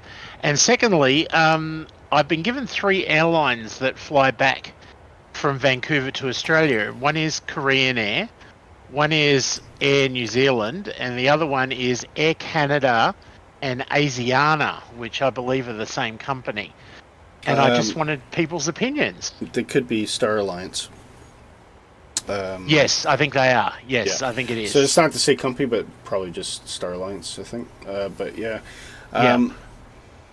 So yeah, I'll leave that. I couldn't really say much about Vancouver. I've never been there personally, but I'll see if anybody in the chat has any suggestions for you. Please, that would be nice. And yes, the ships have all got Starlink, Stu. So they used to be able to do a watch a video and you'd be sitting there for like 9 hours while the video was buffering. Now it's just like, whoa, absolutely zooms through. Well, I'll tell you what, it's a completely different world when you're trying to survive on a 4G router in a bad signal area. Oh dear. The funny thing is, to actually know what you're talking about is even scarier, because I know exactly what you mean. Yeah. So that's pretty. Yeah. When I lost my internet, that's what they gave me. It was a 4G router with basically a mobile phone signal. No. And it was like going back in time. I was getting on average between 5 to 10 megabits down and 0.5 megabits up. So quite often I had to go into the office to upload reports because there was just the upload speeds were so terrible. I couldn't. Streaming was completely out of the question, at that kind of level. So once the internet was reconnected, and I always thought when I had it, I wish I was a bit quicker than what it is. But I'll tell you what, when I got it back, I'm like, you know what, it's fine. It's fine. It's completely adequate. Sean, yes, you are correct. Yes. One of the big problems we actually had an experience with on the last cruise I was on was that it was all the ports were tender ports, and because they're tenders, unfortunately, people with wheelchairs aren't able to get on the boats unless they can actually walk up and down 3 or 4 steps. So it becomes a bit limiting. But in a docked port, yes, absolutely, 100%. Okay, I'm gonna step climb to 41, see if I can get out of these clouds. I've actually come down because I was in the clouds. Now I'm starting to go back into the clouds again. So.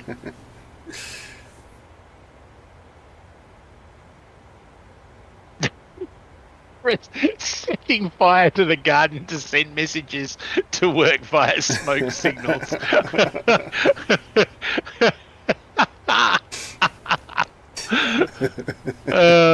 Love it. Oh, 14 4K modem still, bloody hell. Yeah, back in the day. Oh, God. I actually had a 2400.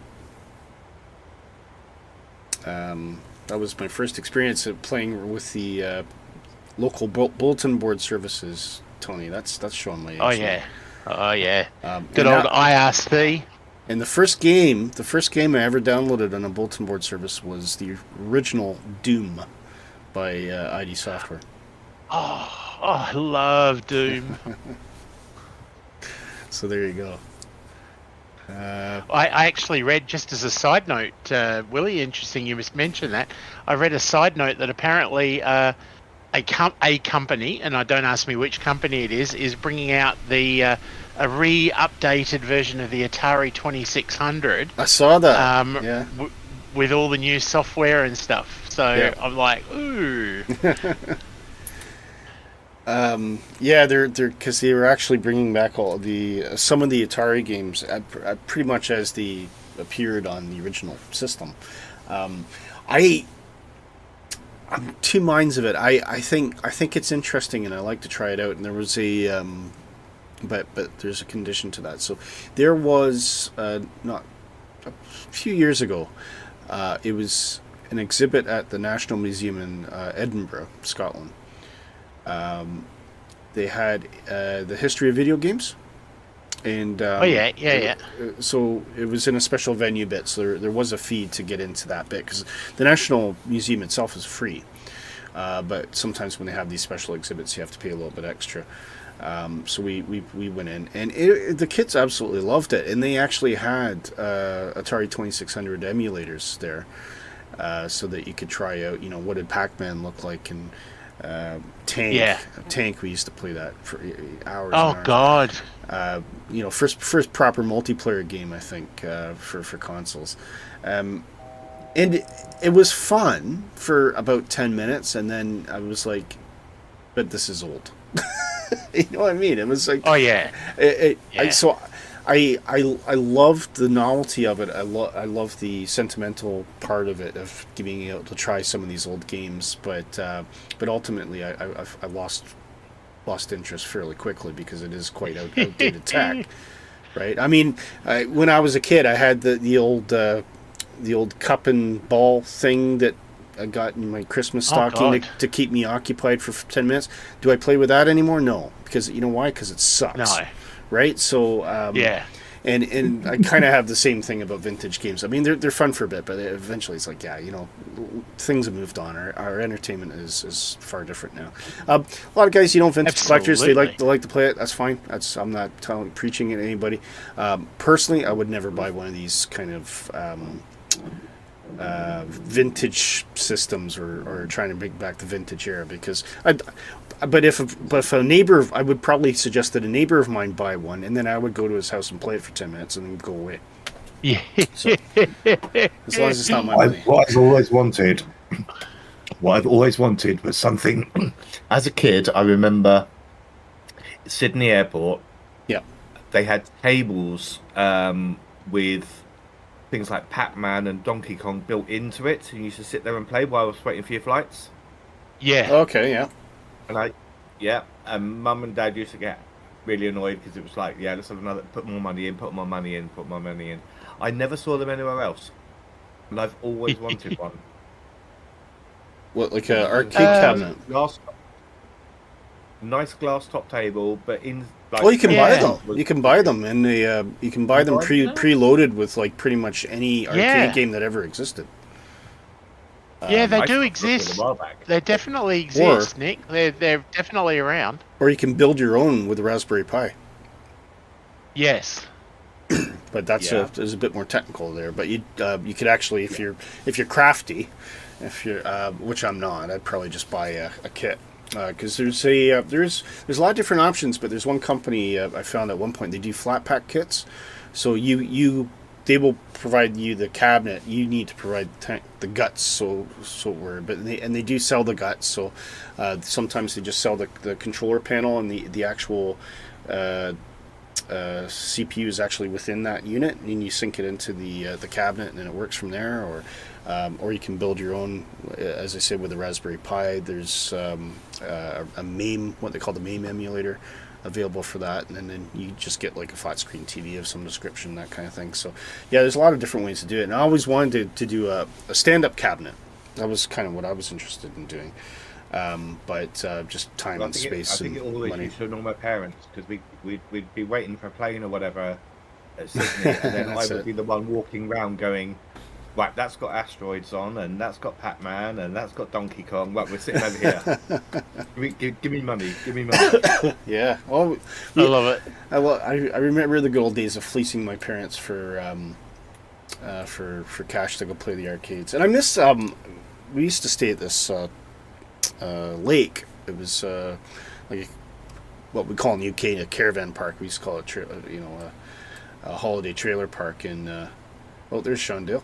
Holiday trailer park in Canada, but it had a kind of a recreation hall, and then attached to that it had a little arcade, and it had about maybe 10 games in it and a pinball machine, and it was awesome. You know, we go swimming, go do some canoeing, play horseshoes, and then pop into the recreation hall, grab a hot dog, and then go and play arcades for half an hour or something like that, or an hour. And I miss those arcades because they were fun. And I still love going into arcades. I still quite enjoy that. And that's why I kind of wish I could have that arcade cabinet, so I could have that man cave games room with like vintage stuff, neon sign, neon Pac-Man or something like that on the wall, and Sweet Dreams Are Made of These playing in the background at full volume, that kind of stuff. Something that captures, if you've ever seen the movie Tron Legacy, that moment his son first walks into Flynn's arcade, and it's just like, that whole vibe. Yeah. And here in, I think it was always Donkey Kong, it was like, it was always that Gabe in the background somewhere. I miss those days. Great times. And, kids nowadays really love that 80s vintage as well. So it's something that I know that the whole family would get enjoyment from. It's come back. Sorry, what is Stu saying? Is come back Willy to the museum? Got 4 arcade machines. All right, cool.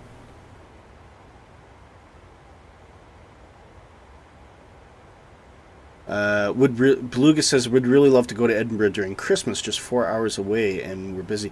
I don't want to put you off. Edinburgh is a great city if you've never been to it. It's quite interesting, but I don't think Edinburgh is as good for Christmas as what it has been in years past. And one of the reasons is they really pushed the market. I mean, there are some nice bits.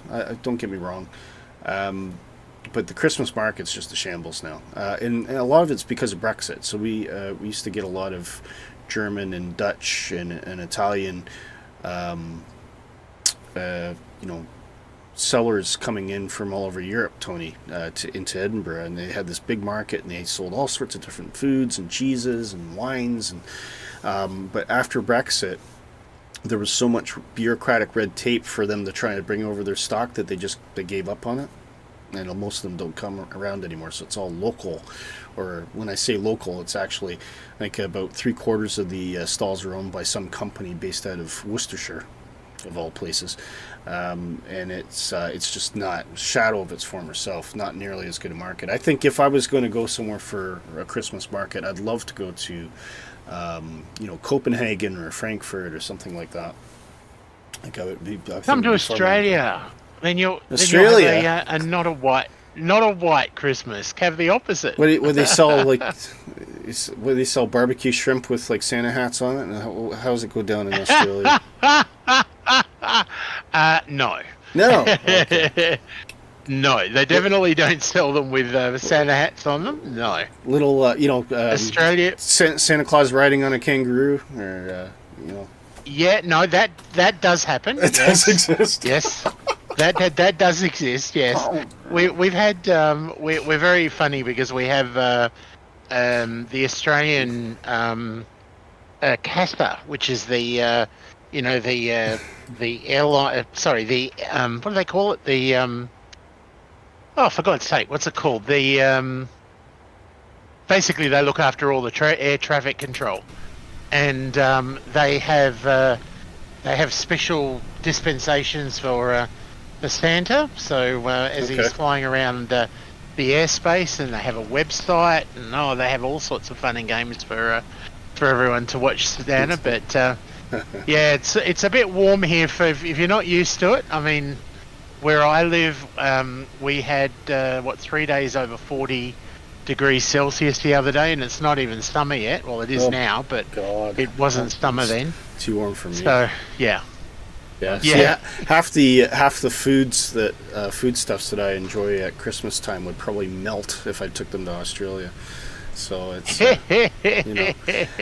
just want to catch. Dan says, when me and the missus went over to Isle of Wight, we spent quite a bit of time messing around in the arcades, playing on some of the machines I used to play as a kid. Yeah, great. That's cool that they still have them as well. Brings back all the Seaside arcade track. Well, those do exist to some extent. I'll tell you the best place I've found today, like in present day, there's the Seaside Arcade in Bridlington, which is East Riding in Yorkshire, has a whole vintage arcade floor with quite a few old things like Donkey Kong and all that kind of stuff. I was really impressed with it, so we try to go there once a year because it's really cool. And they got the most amazing bowling alley at the back as well, which is neat. Sean says, sorry, I forgot. Put the throttle catch up to Mach 9. All right, breaks out. No worries. And Steve says, yeah, it's just not the same yet. Sean says, Princess Street in a chair was fun at Edinburgh Christmas Market. Loved it, though. Yeah, I don't... Edinburgh's a difficult one for accessibility, and I've worked with a local charity in Edinburgh, actually, that looks at accessibility. And there are a lot of challenges in Edinburgh, and it's part of the problem with Edinburgh is because the whole thing's like it's basically built on a hill, lots of hills up and down. So yeah, it can be quite challenging, Sean. I my heart goes out to you for that. Right, Tony. Sorry, I just wanted to catch up with the chat there. No, you're right. First of all, I just want to say thank you, Sean. Sean's just sent me some stuff on Vancouver, so I will have a look at that a little bit later. Excellent. It's probably my fault that he was doing Mark 9, but anyway, we'll move on. Stu says, yeah, Edinburgh is an old city. Yeah, that is true. And there, I think in certain cases they do try to make things easier for people with accessible needs, but there's a limit to what they can do, and I think there's a limit to the appetite of what some establishments could do. And the charity that I worked with was basically a review site to say how good or bad. Sean, I don't know if I mentioned this to you before, but I used to be a trustee for unsguide.com. So I was their digital engagement consultant.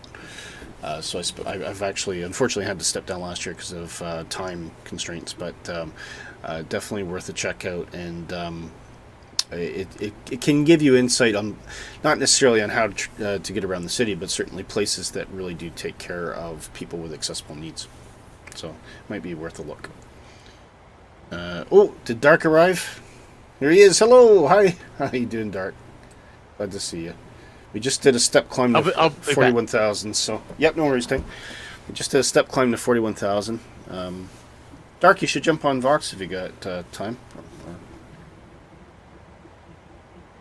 So, which actually improved my fuel burn. I'm now showing 3.1 at destination, where I was down to 2.9. So that's good. That helps. So step climbs are good. Step climbs help. Tony and Sean are well ahead of us. Let's see who can see. You can see Nick that is there, and a guy called Renewable Drop 6. I don't know if he's flying with us. He could just be on the ground somewhere. Yeah, Nighthawk, Sean, and Tony are all ahead.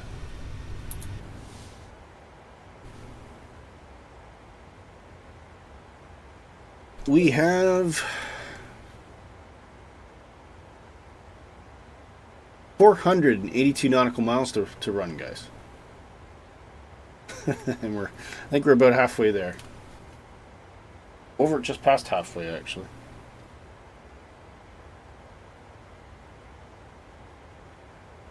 Yep.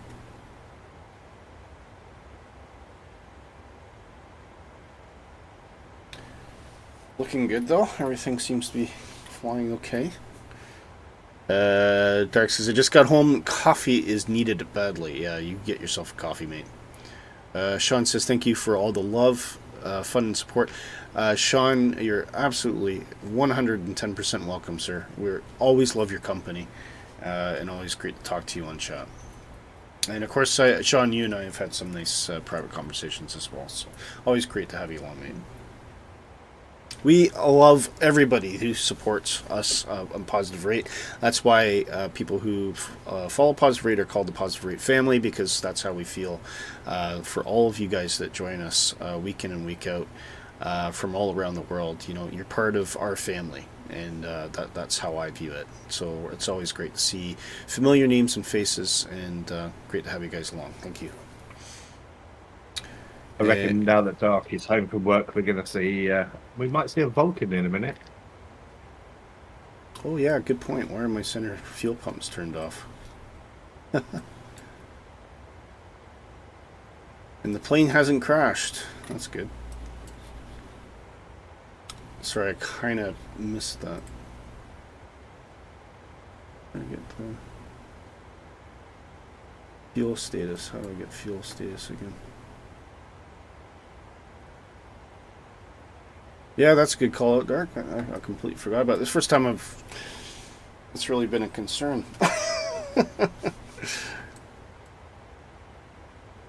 That's one thing I didn't know. So, is there anybody who's flown the 737 that can tell me what happens when your center tanks run dry, or does it you just leave all the pumps on? Is that just generally what you do? Dan, you noticed a long time ago. Yeah, pal. Okay. Wise guy. Hey? A wise guy. I think that's a meme, isn't it?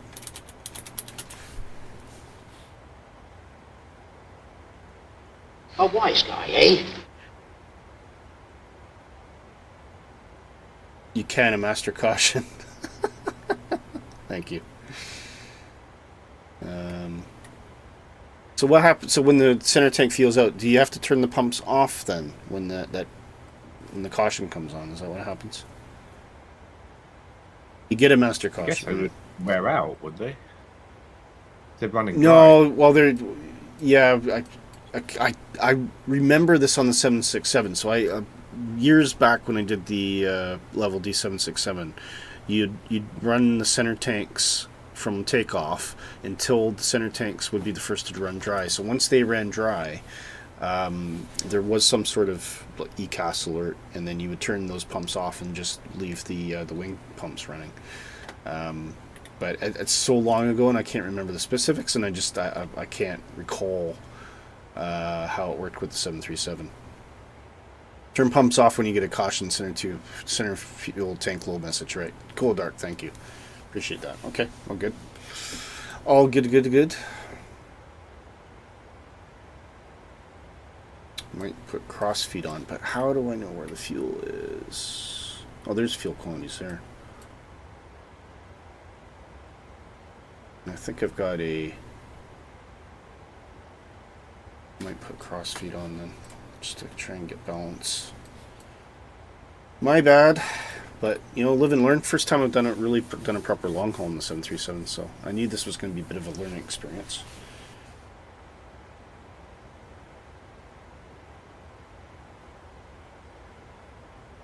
We'll see if that crossfeed helps.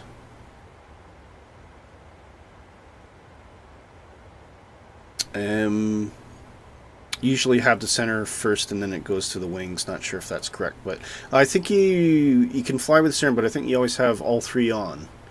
It's just a matter of turning the center off when it runs dry, so you don't burn the pumps out. I'm pretty sure that's how it works. I don't think you run it on the center and then flip it per se. You also switch off center pumps on takeoff if they are.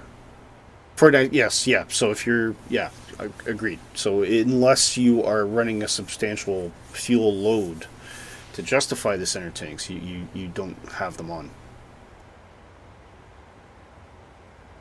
That makes sense. And you wouldn't want, if it's below 496, because it would trip a master caution because it's going to assume you're going to end up burning through that fuel quickly and possibly running out of fuel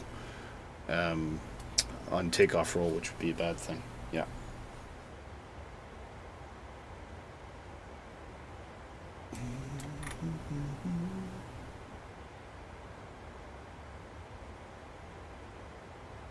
Well, this should be interesting.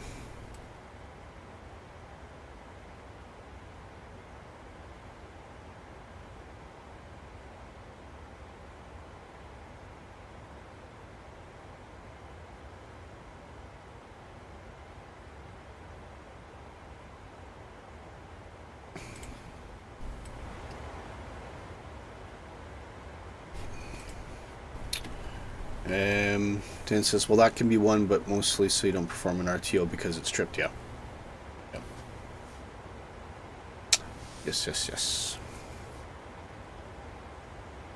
These Boeings are so much hassle, aren't they? Well, the 737 is, but because the 737 is a very old airplane.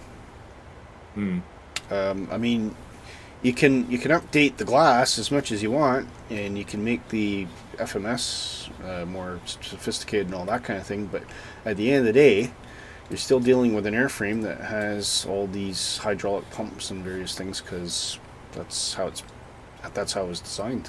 And so if they actually go to the point of putting in a completely modern automated overhead and management system for the 737, they might as well just design a new airplane, which is what they should have done quite a few years ago. But hey ho, here we are. But it's fun to fly. I do like it. I like the challenge of having this to consider a few more things than you might on the Airbus. But I mean, without a shadow of a doubt, the Airbus is quite a sophisticated airplane.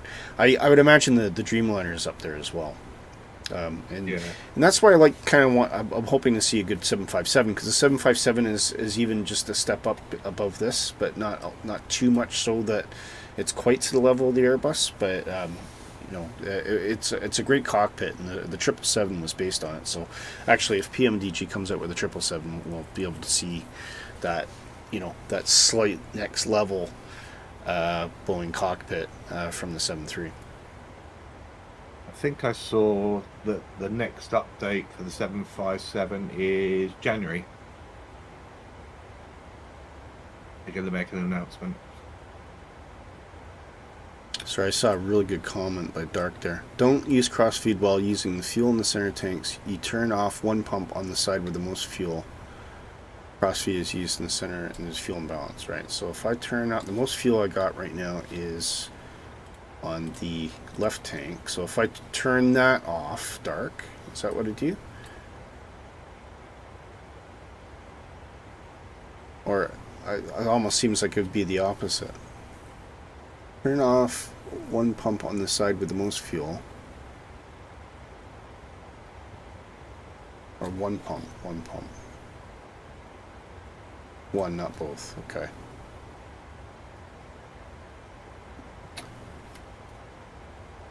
That's what I'm trying to do is get this to balance out a bit because I'm heavy on the left now because of my silliness.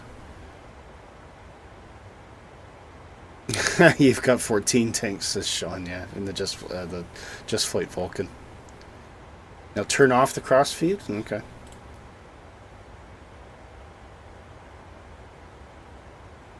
So how is turning that pump off going to burn down that? Like this is kind of what I want to do is I want to reduce the burn on this side and increase the burn on this side. So how is that doing that? That's actually confusing to me. This is why you should be on Vox, Dark. You gotta explain this in person.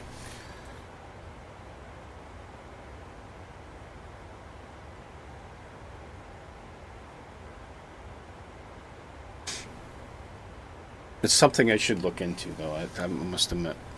Yeah, if we're going to start doing more mid-haul operations, I should really get up to tune about how to manage the fuel properly.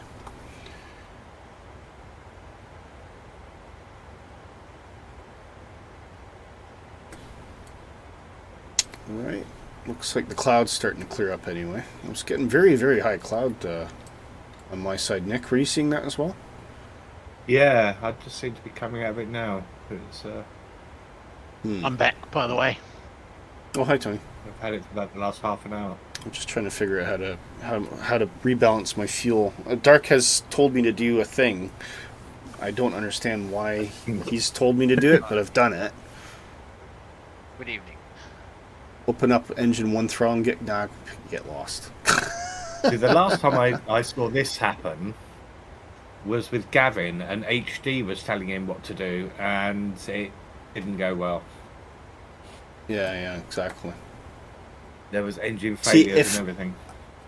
If it was me, so I'm running extra fuel on the left side. What I would do is leave those pumps on, turn the crossfeed off, and turn the pumps off on the right side, because that's got less fuel, and I want to draw fuel from the left. That's how I would think it would work. Right, hello. Hello. So what are you trying? So you got a fuel imbalance. Right. So I've got 2 tons on the left, 1.3 in the center, which is burning off nicely now, and 159 on the right. So what I want to do is to balance, get fuel over from the left to the right, or burn less on the right and allow the left to catch up. So how do I do that? So whilst you've got fuel in the center tanks, you don't use crossfeed, because basically all you're doing is transferring fuel back from the center tanks into the left or right tank, back into the other tank. Right, so understood. So I can't do anything about this until I've burned through the center tank, is what you're saying, right? Yes. Okay. No, and for a sec, you did switch the correct amount of pumps off, but on the wrong side. I thought I did what you told me on the chat. Okay, well that's fine, but this is why I wanted you to come on Vox, so I can hear you. Acoustic, what would we say it? What would we say, Dan? I'm an acoustic learner. Okay, that makes sense. Okay, so I'm slowing down the burn on the right side, whereas the left side's still going full pelt. Pretty much. Right. That's the way to do it. Okay. In the You seventh can't do degree. anything yet, can you? You may as well turn that fuel pump back on. No, what it is if you've got fuel in the center tanks, you can't use the crossfeed until the Yeah. center tank is Okay, Because it's just gonna, it's not gonna do Because anything. you're just making yourself an entire loop, which doesn't help. Correct. But So, if you- and likewise, you wouldn't use crossfeed until you've turned those center tanks off. So there's Yes, nothing. pretty There's much. basically that's shutting off the center from the circuit, isn't it? Right. Okay, that makes Yeah. sense. That makes more sense. Yeah. Okay. And then what you do is you reduce on the fuel, the side that's got the most fuel. You're supposed to keep either pumps on, or you can turn the center fuel tank pump off to try and use more fuel from the left or the right, depending whichever way you're looking at it. Right. Yeah. Fair enough. But I guess the problem I've got is I need this fuel to get to my destination. So probably what I need to do right now is burn off that center tank because I've got time. That's the thing. I've got time. Don't worry about burning the center fuel. Don't worry about burning the center fuel. Your fuel imbalance is not going to sort itself out within a couple of minutes. It's going to take a good 5-10 minutes, and it all depends on your fuel All right. burn. So let's turn that off and turn on the crossfeed then. Don't turn on your crossfeed whilst you've got fuel in the center tanks, because essentially you're just making a circle. You're making a circuit. Even if I turn the pumps off. You'd have to turn you could turn your aft back on now then, and do it that way. Yeah. Turn that off. But as soon as you turn your fuel pumps off whilst you've got some fuel in your center tanks, you're going to get a config warning. Okay. I want to see that warning come up then. This because I find that this is a good learning experience. No, I want to understand. I want to understand the airplane better. So this is a great way to do it. Oh yeah, there you go. Config warning. Yeah, I can see that. Yes, thank you. Cool. Okay, so obviously that's bad. Bring the center back on, and we'll go back to our original thing, which is so am I okay then, Dark? I mean, if I've got this configured where I've got crossfeed off, center tanks are running, I've got one pump turned off on the right, and the left is going full blast. Is this going to help me get to where I want to be with the fuel balance? It will do eventually, yes. It's not going to be simultaneously. No, You could but do that's it- fine you because we could still do it- got 358 nautical miles. The other way you could do it is, if you want to do it a little bit quicker, is turn your left fuel pump off for the center tank. Sorry, your right one. For the center Sorry, tank. Yeah, your left. Yeah, turn your left center tank off. Sorry, can we just be completely accurate? So I've got an aft pump turned off for the right side, and you're saying turn off the right pump for the center tank? Left pump. Left. Okay. Why would I That do means that? because that would mean that the center tank will not be filling the left wing. So essentially, it's using the fuel and it's burning because the pump on the right side is only using one pump, not two. I understand. The penny has dropped. The penny has dropped. Okay. There you go. Were you one of those kids that played with water a lot, where you built all these little different kind of things and watched how the water went through the system? Yes. It's kind of like that. It is really that, isn't it? That's really what we're talking about here. Yeah, so essentially all you're doing is trying to level one with the other, but you've got a loop in the middle. Yeah. Yeah, fair enough. It's kind of like your radiator at home. It is, yeah. We- No, it totally is, yeah. Yeah. Okay. No, that makes complete sense now, and I don't have a config warning, so obviously the airplane's happy with how we're approaching this issue.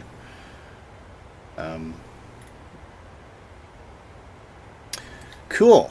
Okay. Should we take a peek outside? I think everybody's ahead of me at this point. Oh no, Sean and Nick are still behind. Okay. I think we've been pretty consistent in maintaining the pack at the moment, haven't we?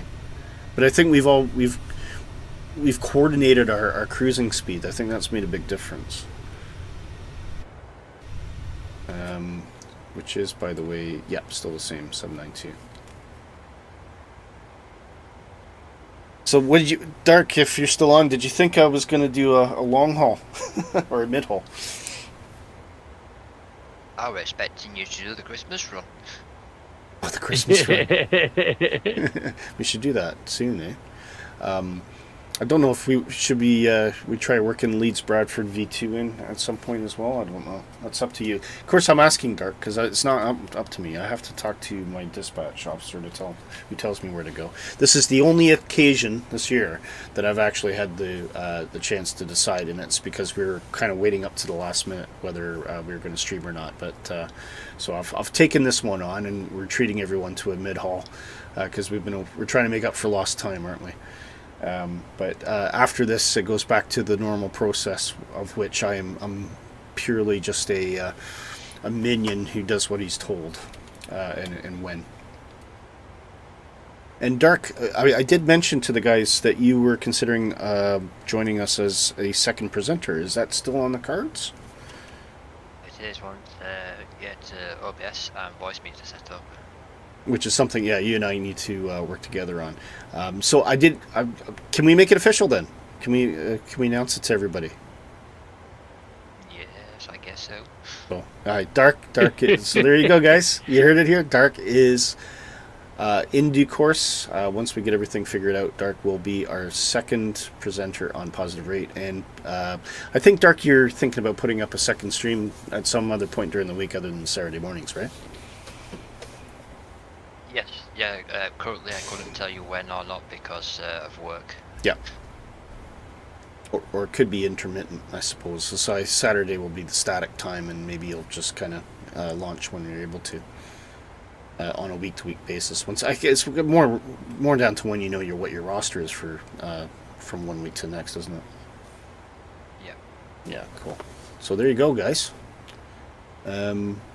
Dan says, right, gotta go, kick people out and go home.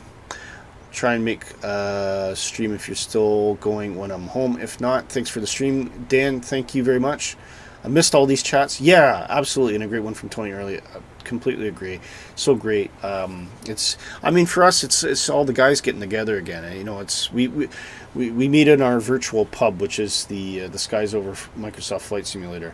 And it has been a huge miss not being able to talk to each other and chat with each other. I mean, I suppose we could do it on Discord, but so I do apologize for that. But it's just been chaos for me. But yeah, great to be back, and Dan, always great to have you along as well, pointing out all the errors I'm making. So good to see you, mate, and hopefully we'll see you before we land.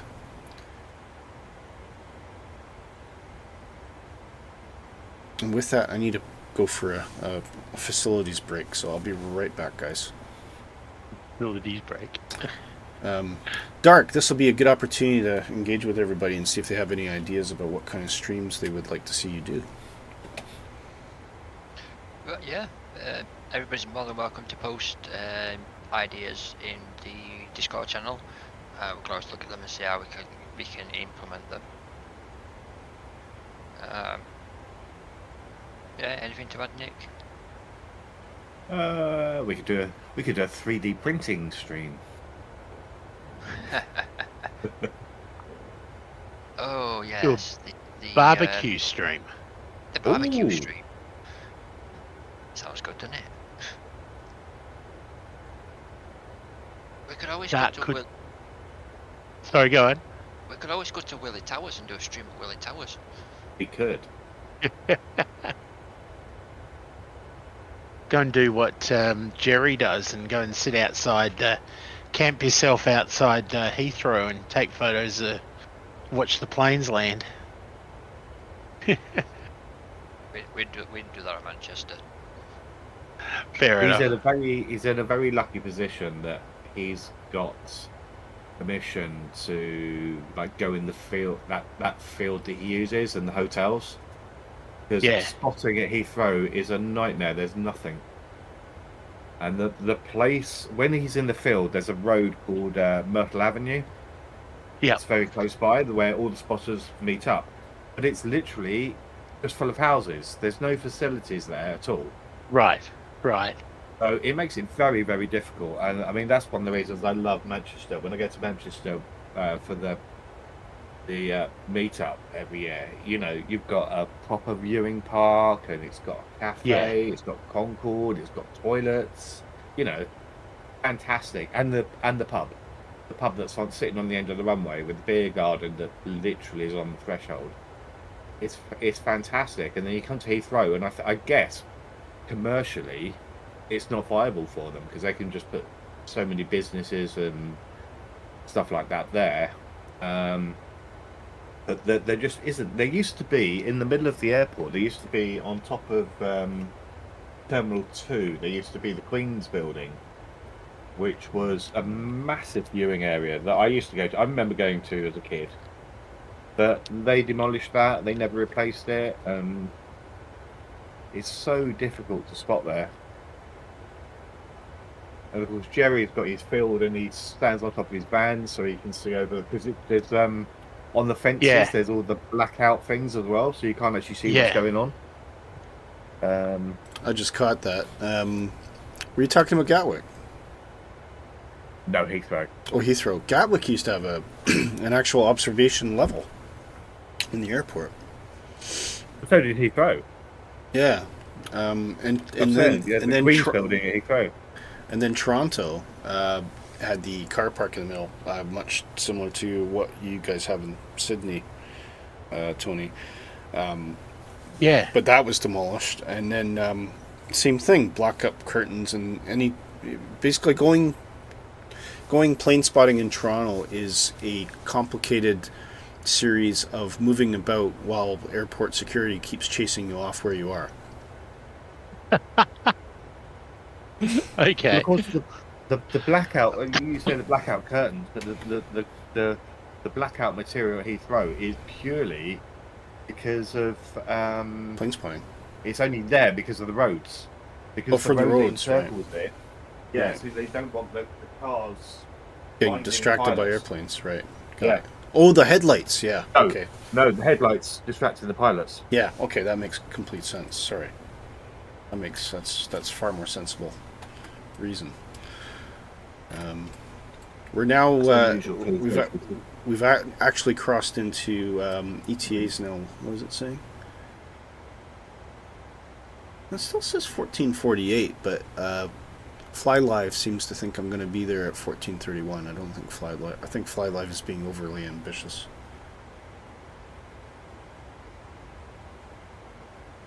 Got a nice little tailwind, so I've sped up a bit. So I'm at now 1449. I've got a wicked cross actually, and it's going to get even worse. That's why FlyLive is thinking it's going to be earlier. It's not accounting for the crosswind. Next world update would be the Caribbean. Yeah, that would be good. I agree. Nighthawk says, my dad is in the airport watch at Pearson when it makes it easier for plane spotting in the airport. Oh, okay. I didn't know that was a thing. But Pearson is pretty hostile to plane watchers. Yes, it is. Yeah, it is very much so. And it's, quite frankly, the problem is, it's a shame because Pearson's traffic, Toronto's traffic, is really diverse. It's just as diverse as Heathrow and Sydney. You get a good mix of domestic traffic, but you get a lot of flights coming in from the States. So you're going to get a lot of. It's definitely Pearson's definitely a place you want to go if you want to see all sorts of different types of airframes, Tony. So you're even today you'll see 757s, 767s, Mad Dogs, right? Saab 340s, Dash 8s, ATRs, Embraers of all descriptions. But then you'll also get your Dreamliners, your 747s, your cargo, your 380, all the different Airbuses, and it's actually, in terms of the traffic Pearson gets, it's got everything, and it's just such a shame that you can't actually get into a place where you can watch these well. The airport itself, as a passenger, is one of the most horrendous experiences I can describe. But, and actually, the worst thing that ever happened, it didn't happen to me, but it happened to my mother-in-law, was my wife and I got married in 2001, about a month after 9/11.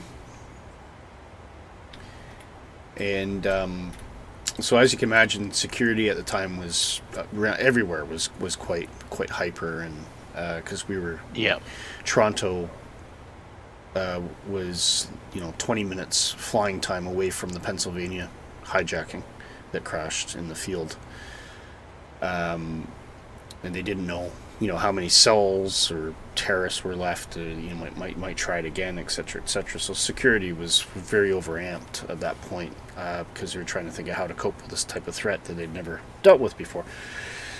So anyway, my in-laws, my wife's parents, flew over from Scotland to be with us for the wedding, and then of course we took them to the airport, and my wife had just moved to Canada, and she was staying in Canada, and quite expected.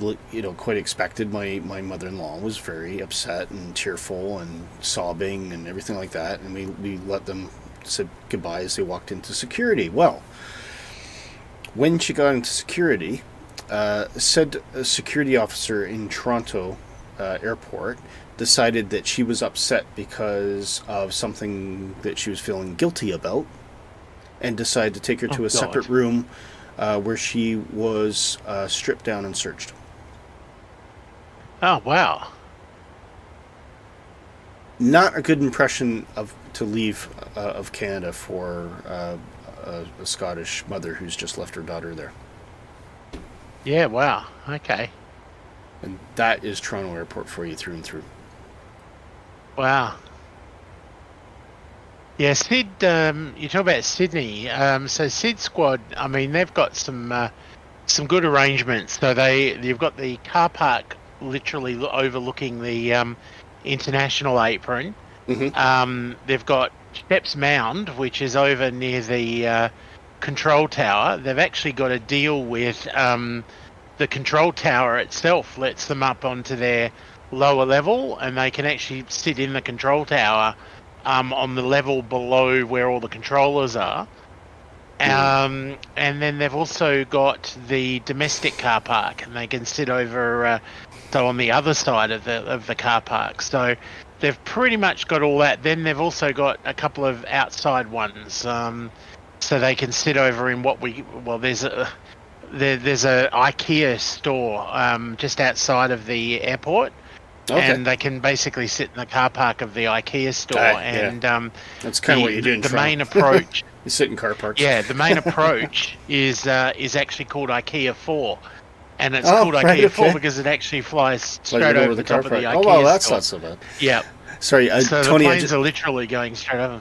Yeah, sorry, Tony. I just want to catch up with the stream. Hangar Studios has popped in. Hello, just checking out the stream. Hangar Studios, how you doing? We need to talk. I keep meaning to get in touch with you about doing some streams with your stuff. But great to have you along. Thank you. And Sean says, I love the video, Willy, that you did with all the EGCC. Oh, the Manchester. Yeah. Was that when we did the meetup? Yeah, that was really good fun. And Sean, of course, you should always feel that you're welcome to attend that if you ever have an opportunity. I know, obviously, it's a bit difficult. Nighthawk says, quite a few 747s and A3A long hauls at Toronto. Yes, there is. Absolutely.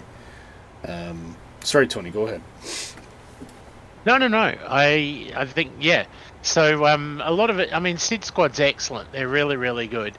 And then the other one that, if I can push, is Julia Flights is another one that Julia does streams out of Brisbane. Mm-hmm. And she's got some good stuff. She's doing some good stuff as well. So if you ever gets a chance to have a look at her, and then I'm trying to remember, her name's Lena, but I can't remember what her group's called. But she does them out of the Gold Coast. So yeah, there's all sorts. But in Sydney, Sid Squad, yeah, you're getting pretty much what you just said. You're getting everything from 7.3s to 7.4s to 7.8s to Airbuses to you name it, you get it. So last night was interesting because Sydney has a curfew. So they had an interesting one that there were storms up and down the east coast, and planes were late. So there was like 5 planes waiting to take off at curfew, and they had to go and get them all sorted out, and that was just like bedlam. It really is bedlam. Nighthawk has just said he watched Sid Squad and Julia, and they're very, very good. Yeah, no, they are good. Julia's in Frankfurt at the moment. I think she's doing some streaming out of Frankfurt. So that is really cool, actually. I love how our community's just expanded. We all keep in touch. And by the way, I do have a bit of an announcement I'm going to bring up probably when we land, which it has nothing to do with positive rate, but everything to do with positive rate, which probably sounds a bit complicated, but we got about 170 miles to run to. Ooh, I've got a freeze there. Hopefully it recovers. Yeah, it did. 170 miles to run to top of descent. So I'm just going to do some quick checks on our approach. So we are going into 6 left. On the Carter 5 arrival. Which will be through Pushback, so that takes us in. It's pretty much straight in, actually. And then off to Rockty by the looks of it, I would say. Rockty, Meg2? Yeah, so it's a loop around, that's what it is. Platform altitude into 6 left is 3,000 feet. Course heading of 057. So I'll just. Oop.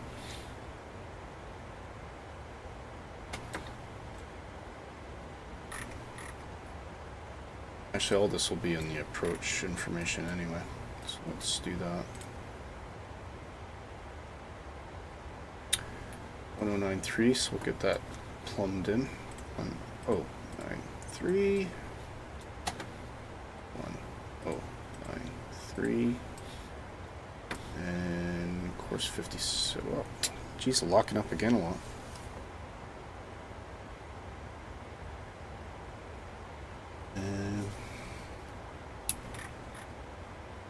Hey. 57 and 57. Doesn't like it when I pan. Okay. Alright, so that's ready to go when we need it. And then we go through the legs. How this is going to look is we've got a first constraint 11,000. 9,000 below it, done up.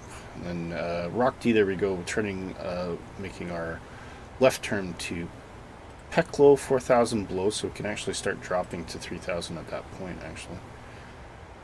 Until we get the Zalta.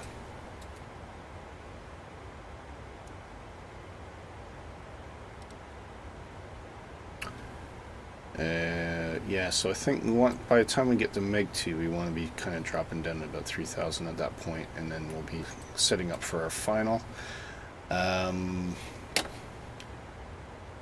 The ILS descent is roughly, does it say?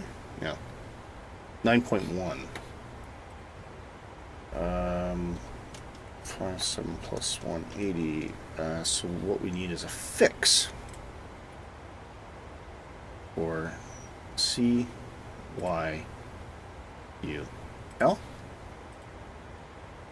on a, give me a radial of 237 at 9.1 miles, and then where Zalta is at 12.8, so we have a reminder. and that's kind of our final opportunity to get to a suitable approach speed. And we should be good to go.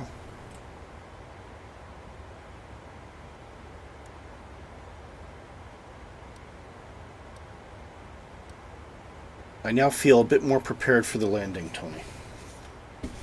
Yeah. Just a bit more. Just a bit.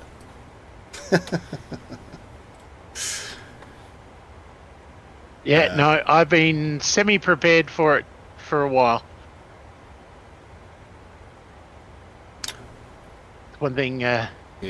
the master of ceremonies, Mr. Fozzie, always says, just get it done and do it.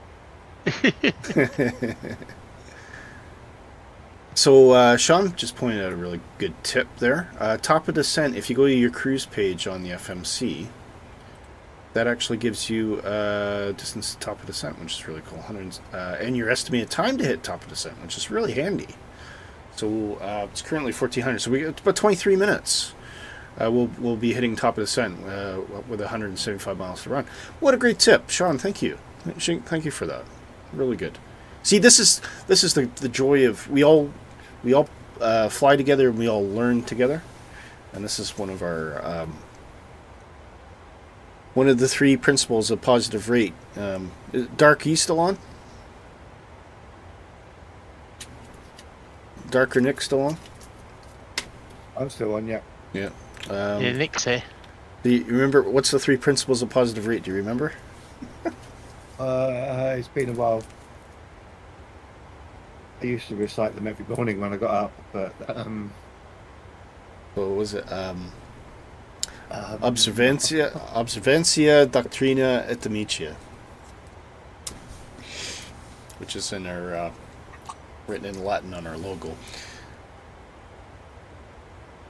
So, should I just say it? Respect, learning, and friendship. So I think. Fair enough. Yeah. So one of our core principles is learning. So when we're doing all this together, it's always great to get tips, or sometimes I have tips I can give out, and sometimes people are giving me good advice, and I've had tons of good advice today, actually. Oh, speaking of which, how's our fuel flow issue going? Not very well. We're still awfully high. It's all right. We got plenty of fuel to get us in, so I'll just get a slight imbalance there. That's going to be a bit of a challenge. About half a ton. I'm down to 104 nautical till top of drop. Yeah, I should at some point be getting a caution as well about the center tank. I think your map's gone off too, by the way. Oh, has it? Sorry. Let me plot that back on. There you go.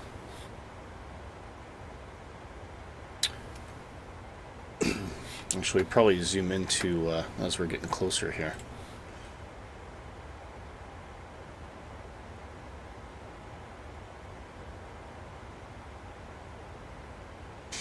Just like they do in the real airplanes, eh? Yeah, I'm just having a look at Volanta. Yeah, we're on I'm Volanta way as ahead of well. all of you guys. Are you? Wow, I've got you, Shawndale, Nighthawk, Snowforth, all back at just coming over Yonkers. Well, actually, just over towards New York, and I'm almost at Albany. So. All right, cool. Yeah, we're over New York, but I can't see a damn thing. It's completely overcast at the moment. What I didn't check was if they're... oh, sorry. This is what I was going to do. 129 at 30.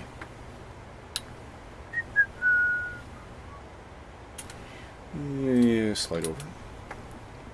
129/30. Please. That wouldn't be the first time, Sean.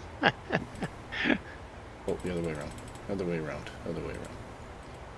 30 at 129. There we go.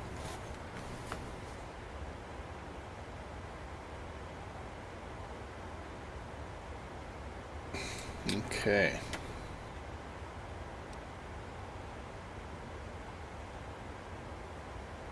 Crossfeed, yeah. What, turn it on, turn it off? Here we go.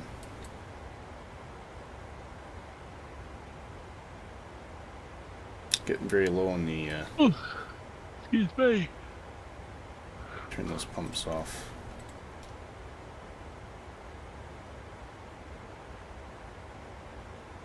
Or if I keep that pump 80 off, actually, will that? 81 nautical. So basically that's less than reserve fuel, so should be okay to leave that center tank off now. And I'm not getting a config warning, so that's good. Planet Gen X, long time no speak, Willy. Glad you're back on running. Thank you very much. Thank you very much. How you doing? Oh, are you Bad Wolf? All right, okay. So why'd you? What's a Planet Gen X thing? What's the reason for the name change? Be ahead of the plane and not behind, Sean. Yeah, quite right.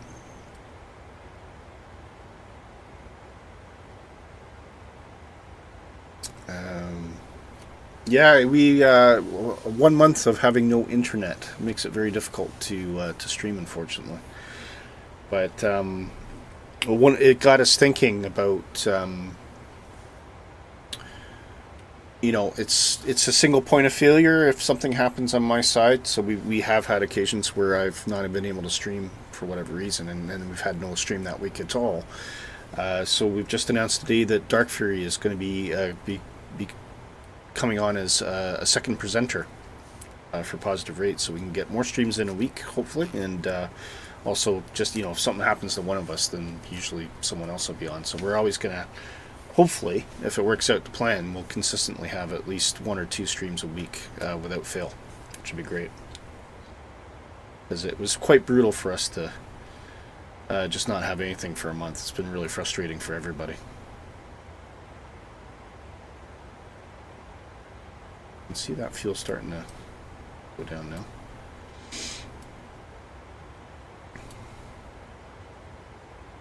You know. Cool. Alright, well, hopefully that starts to sort itself out. Oh, trying to get wound up on cords here.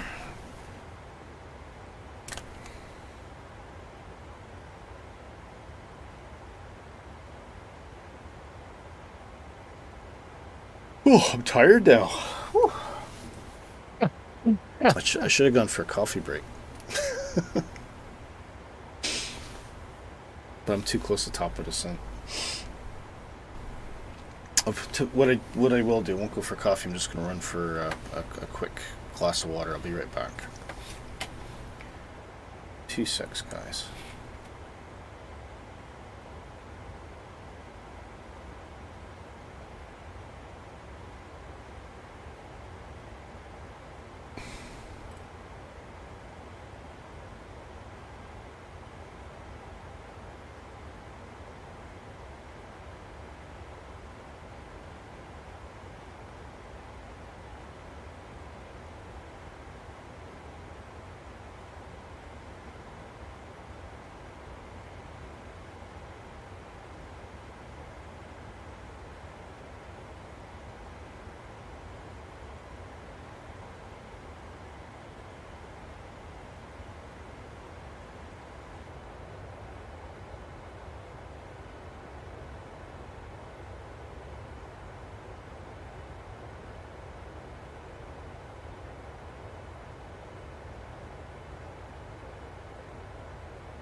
Hello, I Good question, am back. sure.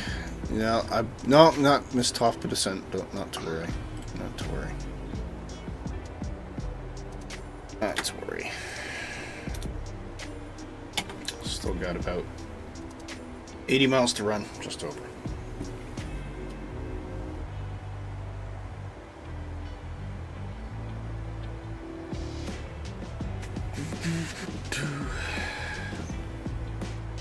Oh, I feel like some rock music.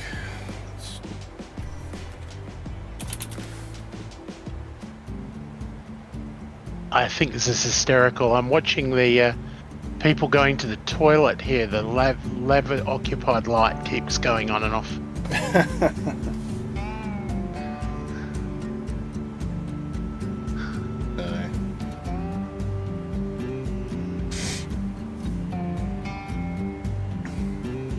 Oh, Johnny! Hey, Johnny, how you doing? Feels much longer than a month. Yeah, it does. It certainly does. Yeah, it's just actually since we last streamed. Yeah, it would be. It'd probably be a month and a week at least. So, you woke up late, did you? You snoozing? Well, you know what they say: when you snooze, you get more sleep.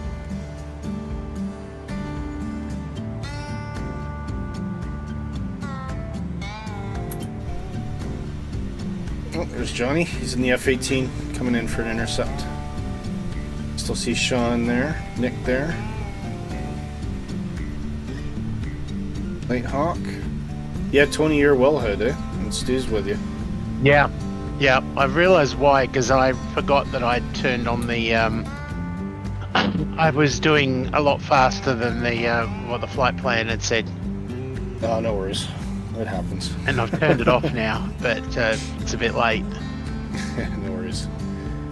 Glad to have you back, Johnny. Thank you so much. It's glad to be back in it, and I think we're all just ecstatic to be back together again. And we've had some good conversations today. Tony's been flying with us from Australia, and we've had Dark and Nick have been talking today as well. And hey, Johnny. Tons of people in the chat have dropped in to say hello as well, which is great. Really fantastic. I think this is the third time I've spoke to Johnny this weekend. It's like every time I turn a corner, he's there. There you go. That's all it takes. He's like a good penny. He always turns up. Yeah.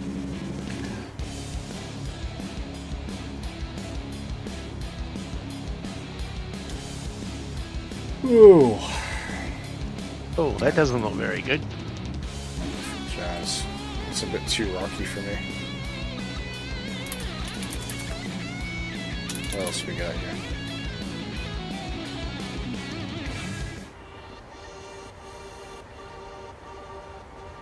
Some blues?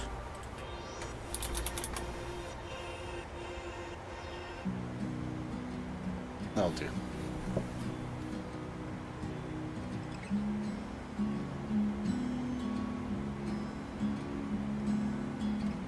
Okay. Right. I'm just waiting for this top of the set now. I can't even think of anything to talk about. It's been a long stream. It's first. I'm new to this though, Tony. I'm new, so.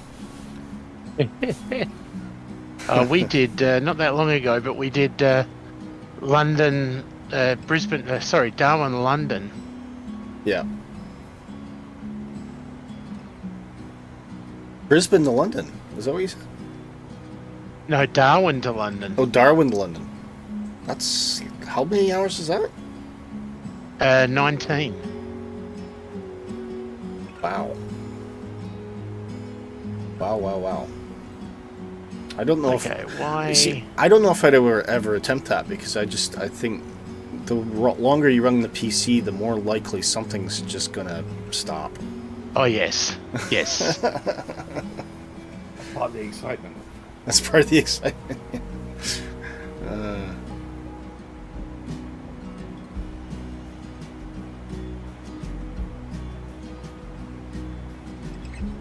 What's your ETA showing as, Tony?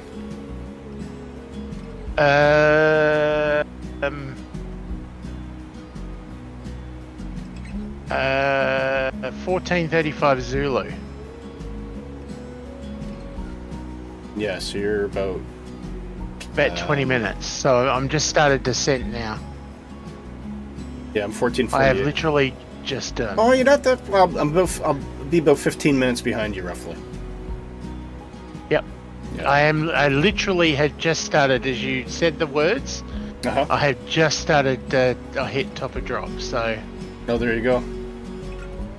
as Jacko would say, going down. And thanks to Sean's handy hint, I can go to cruise, and I've got 23. Just about 8 minutes.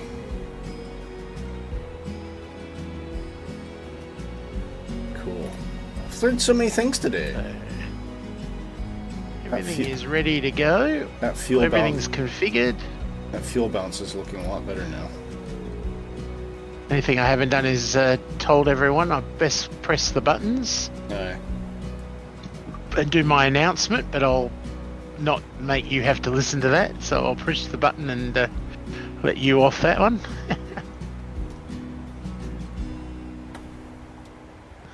I won't do that. I decided to switch off both pumps on the right just to see what happened, and the master caution came on.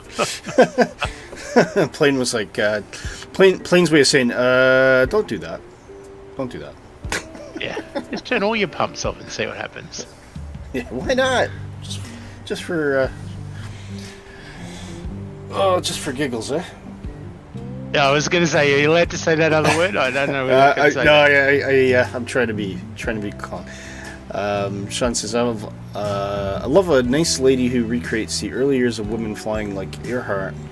And we flew from South Africa to London in tiger moths. Wow.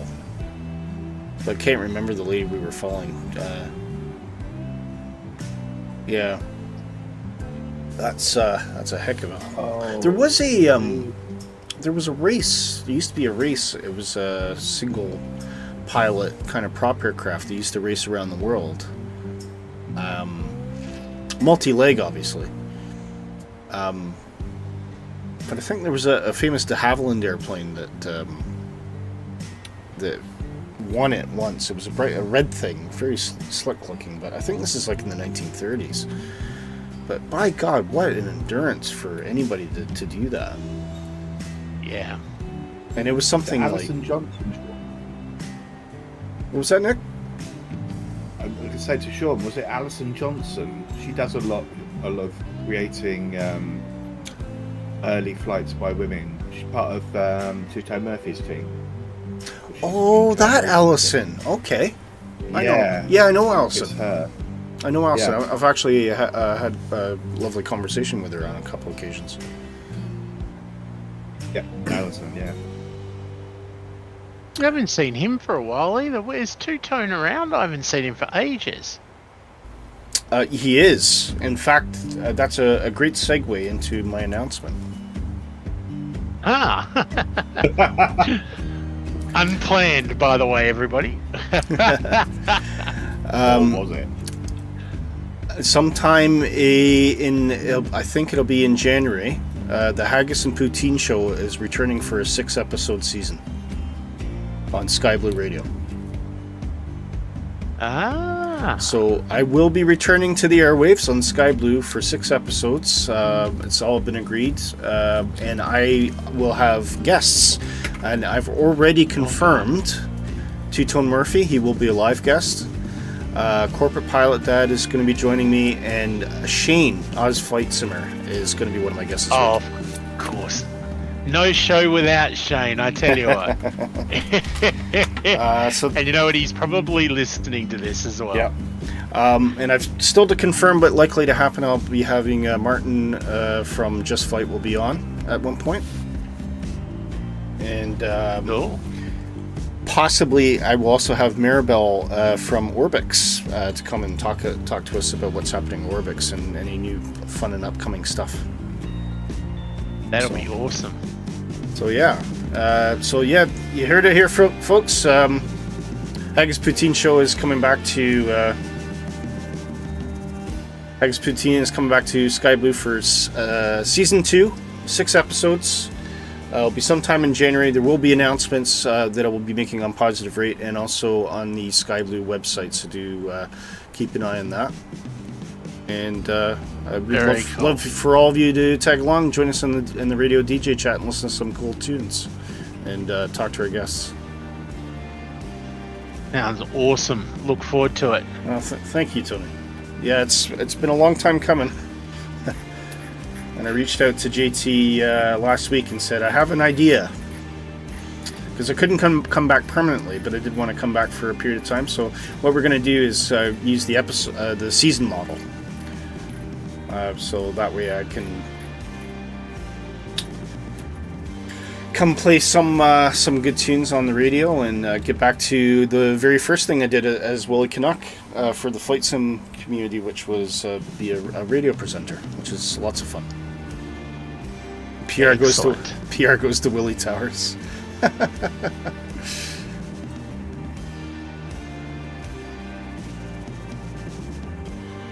Ooh, I need to slow right down. Wow. Oh, make sure you slow down before you hit the runway. That's the main thing. Yeah, no, it's telling me I need to get down to 220 and I'm at 3 something or other, so I just pulled the speed brake, so it's speed brake's on full. Yeah.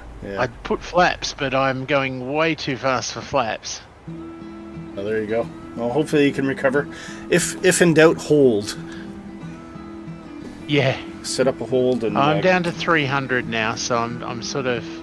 You're getting it under control then. Yeah. Sean says that sounds great, Willy. Thank you. We'll keep out your ear for that one. Perfect, man. Thanks. Excellent. Yeah. I think I can deploy the. Oh, stretch. Yep, I can do 1 flaps now. Good luck. 2 flaps. You should be recording. Just to slow me down. You should record your landing and post it up on Discord for us. You know what? I've never mastered that recording thing. I haven't been able to master it. So. Just hit Windows G and click record. Oh wow, these clouds look sensational. Let me know if it's snowing. These are I'm curious. Major puffy clouds. Oh dear, now it's complaining about something. What's it complaining about? Oh, I'm going too fast. Guys, we've got snow in Montreal. That's what I was hoping for. Perfect. Okay. Yeah, you're gonna get snow, mate.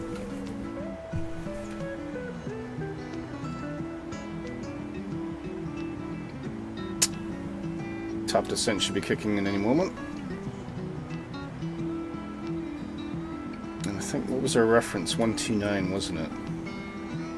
Yeah. So we want to aim for 134. 134. Write that down.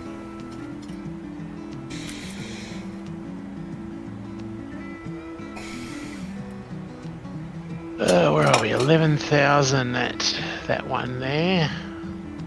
Right, we're at 12.4 now. Oh, we're slowing right down. I'm beginning my descent now.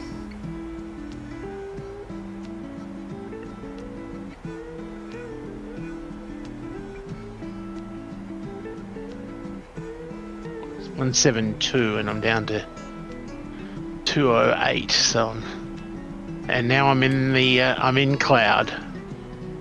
Oh dear. Alright, I'm gonna put me lights on. Yeah, imagine it's gonna be up.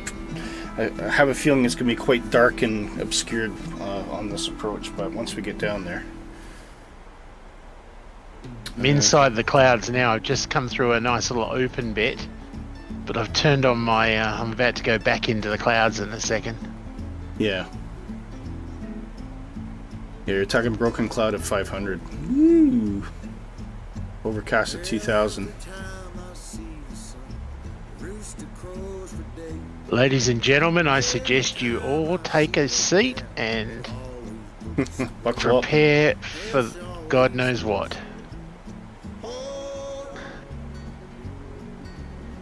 NVIDIA has a record. Yeah, it does, Sean. It does, yeah. Sorry, go ahead, Tom. In fact, I've just put the seatbelt lights on so they can all sit down. Cabin crew, I suggest you have a seat as well. This could get very messy. Oh, if not for the challenge, what's the point, eh? Exactly.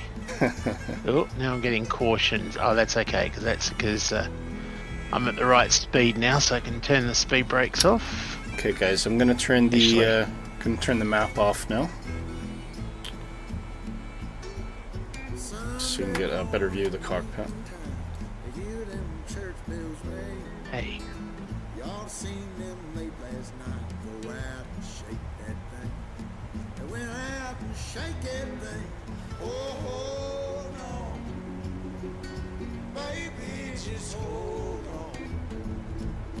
Okay, I'm going to go into silent for a bit, Yep. Willy, so Good I'll luck. catch you once I've landed. Thank you. No worries, mate. Good luck.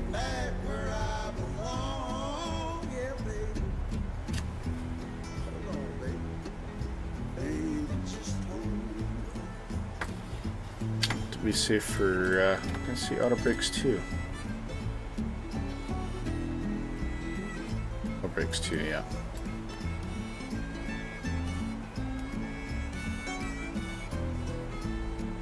Oh, the only trouble, Johnny. Everyone here has fancy computers doing it all for them. Oh, it's all analog in the Vulcan. Yeah, it is. Yeah. I love analog, but I prefer it on general aviation. I find it a bit overwhelming on the jet side. Although, you know, I get along okay on the BA Hawk. So.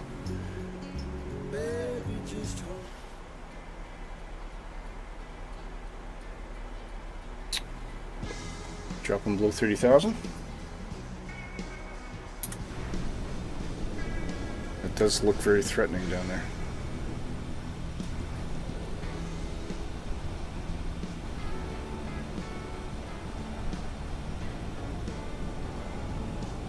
Oh, there's Johnny.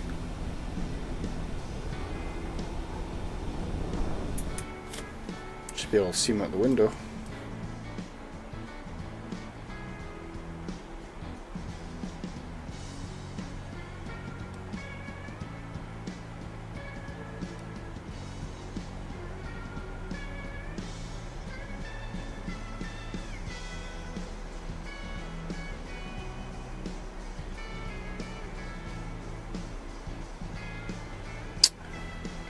Okay, well, we've been flying for 3.5 hours, and all to see what happens in the next 20 minutes. So, hopefully, I can justify the mid-haul.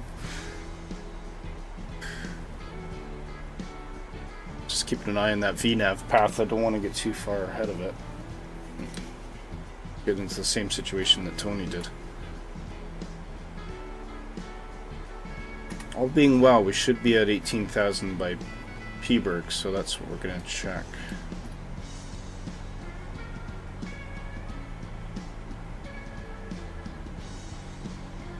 Seems like an awfully steep descent to get to 11,000 at lock, to be honest with you. I might actually just take that waypoint out of it, because what I really want to know is if I'm on track for lats.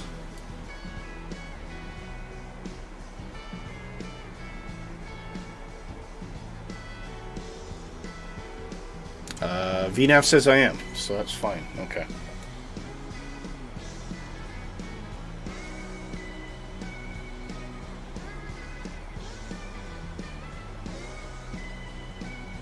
We can see our runway markers coming up.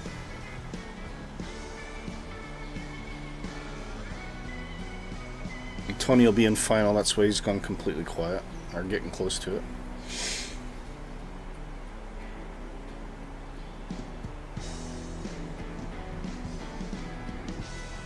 So speed-wise, we really don't need to worry about too much until we get to Dunup.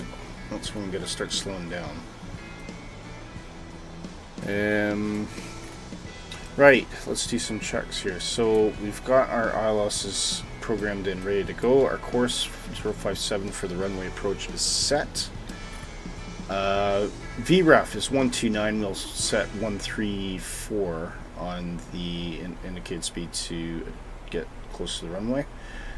We will be using 30 flaps. Transition is at 18,000. Barrel.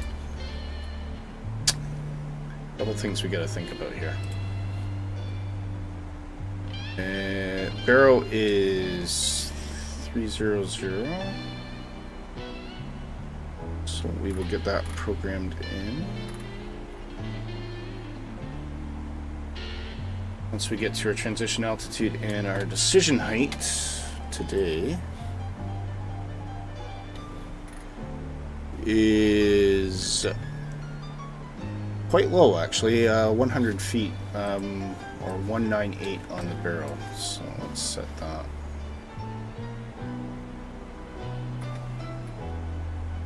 Touchdown altitude today is 98 feet.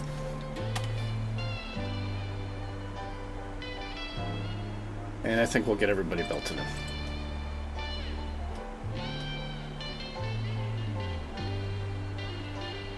Okay, our fuel imbalance is still there, but it's not as prominent as it was before, so we're going to switch everything off, get the pumps back on.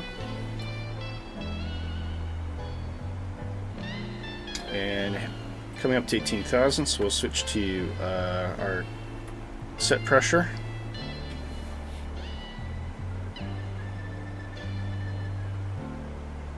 Bring down the detail on the map a bit. 11,000 for lots is what we're looking for here. VNAV says we're on profile for it. I don't think we are. I don't think we're anywhere near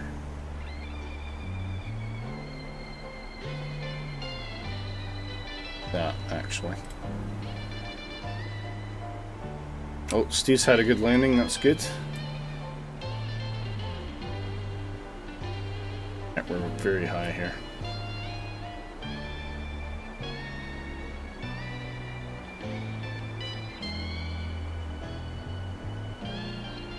So we are going to set up a hold for lots to get our altitude down because we're far too high, guys.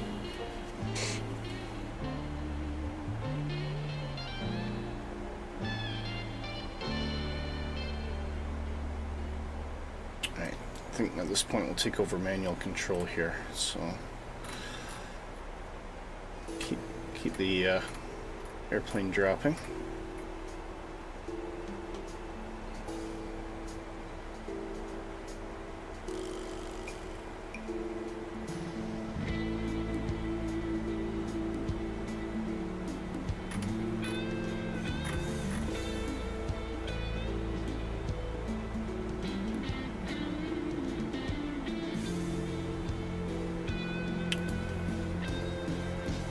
Wheel down. How? You happy with that landing, Stu? I'm at the same height as you, but then on my charts it says you have to be above 11,000 at lats, not at 11,000. Oh, sorry, I'm reading it wrong then. You need to be below 11,000 at E-boot. Yeah, no, I've read that wrong. Okay, I'll turn back on course then. Do a wee hook. So VNAV was right, I'm just not reading the numbers correctly.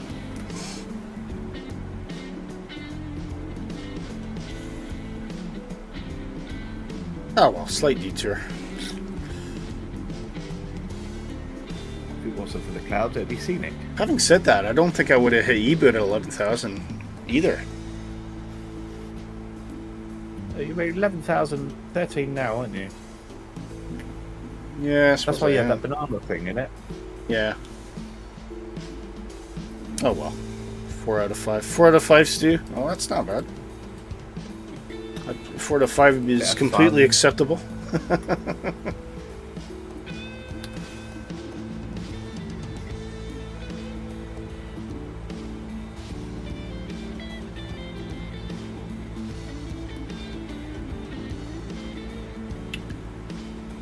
Getting close to our 10,000 mark. Get the lights on. Just, alert the crew. Just make sure they're packing everything in. These clouds are commoners. Yeah, it's snowing.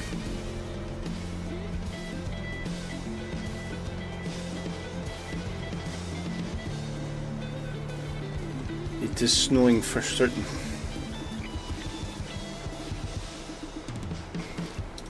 Okay, guys.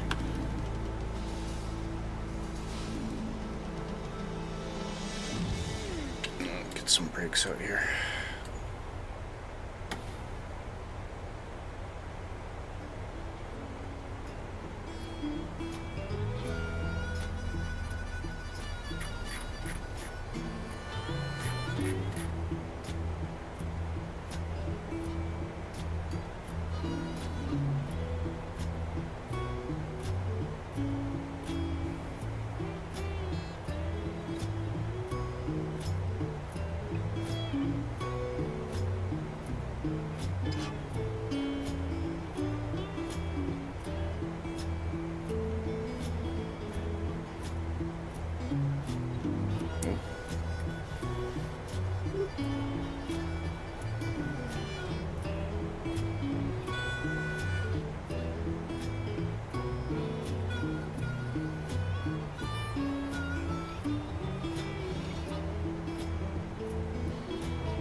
Okay, profile's looking all right.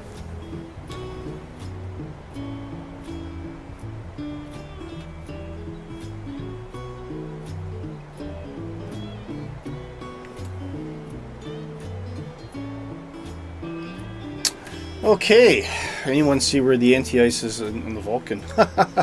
Yeah. Speaking of which, I think I better get that on myself.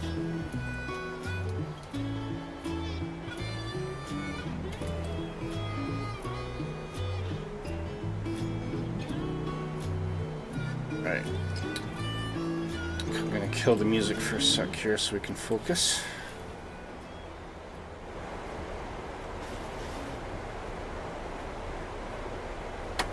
Here we go, boys.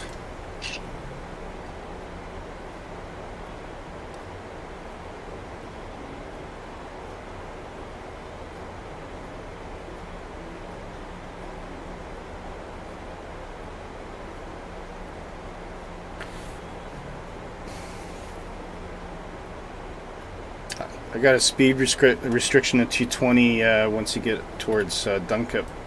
Nick, are you seeing that? Or Dunup? Yeah, I've got that one. Yeah. Okay. Just so you don't overtake me. Don't actually see you.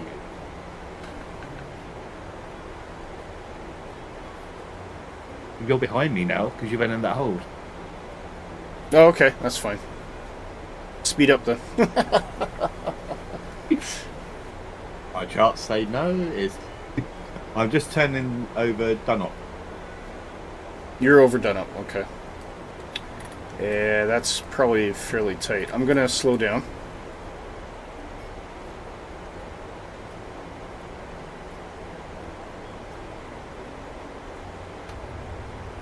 What we can do, because there's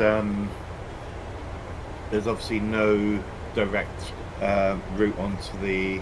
It's vectors, isn't it? After yeah, it's vectors, so I could either turn in before you, or space ourselves in. Yeah. Or you can turn whenever, yeah. Yeah, because it's Zalta's the intercept point, isn't it? So.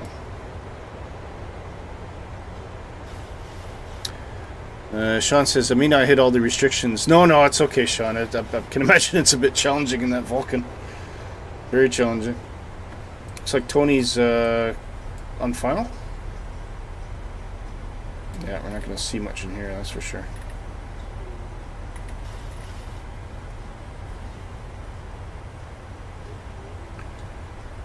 Start the APU as well.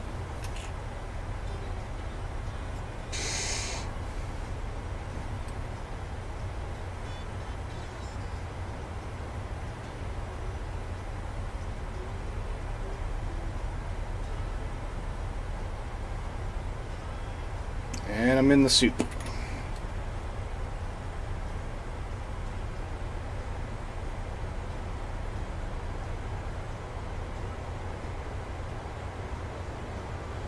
This is really cool seeing all I can see is name tags in the dark. That's kind of interesting. Beluga says, just departed Palma, heading back to the UK, here to watch your landing. Perfect, thank you, Beluga. Hopefully I justify your time here then. Right, I want the crew to get buckled in, so give them 2 dings there.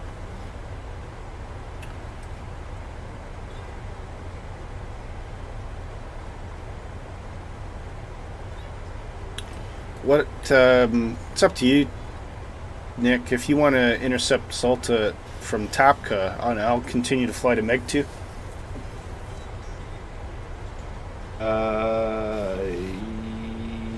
Or Yes. what I can do is I can run past Meg 2 if you're gonna turn at Meg 2. Let me just work that one out. See whether I've got enough. Yeah, okay. I'll go Tapka Ultra, yeah. That's fine. Or give me a shout at Burpo. That would be good. Or where? Burpo? Is that on there?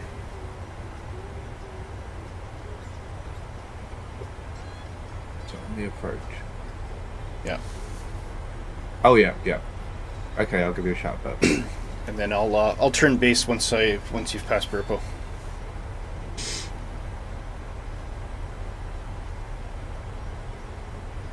I'll go Tapka X Ultra or whatever.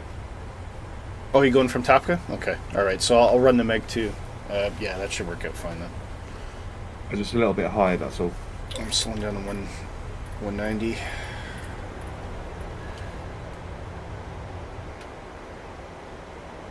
Flaps 1, please.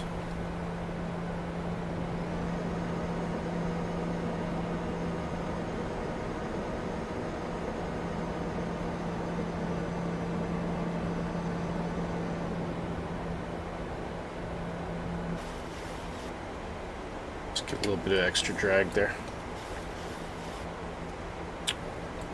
Ooh, that airborne light's getting loud again.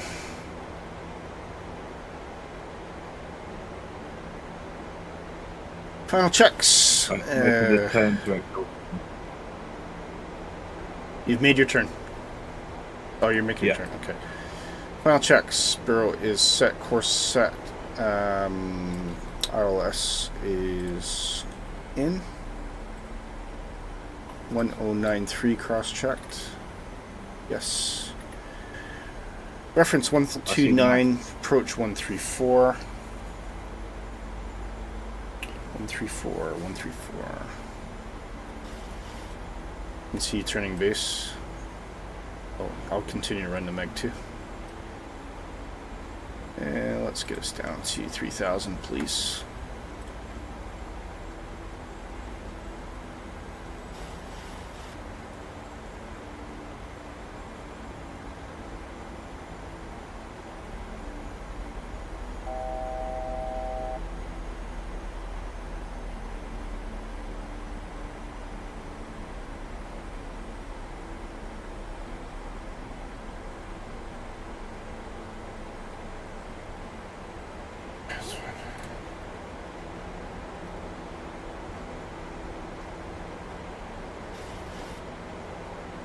Yeah, if you could report Burpo for me, Nick, that'd be great. No problem.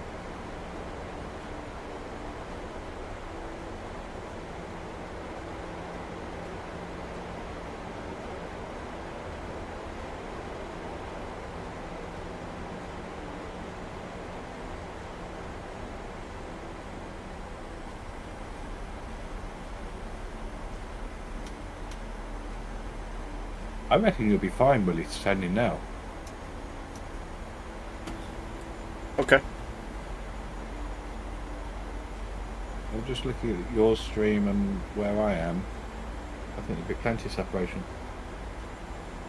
Okay, here we go.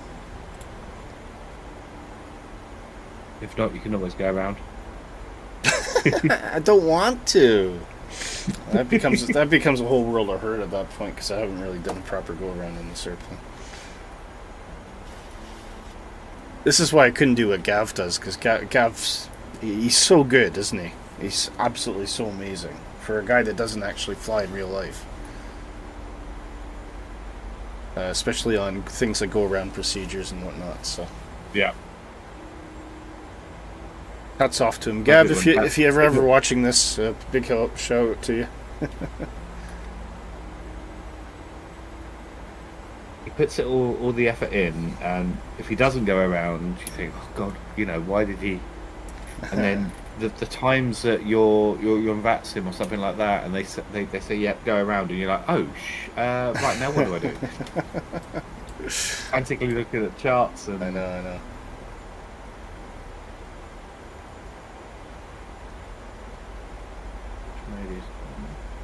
Okay, just switching to heading mode. I have automated control of the airplane. LNAV and VNAV are now disengaged. And we've got our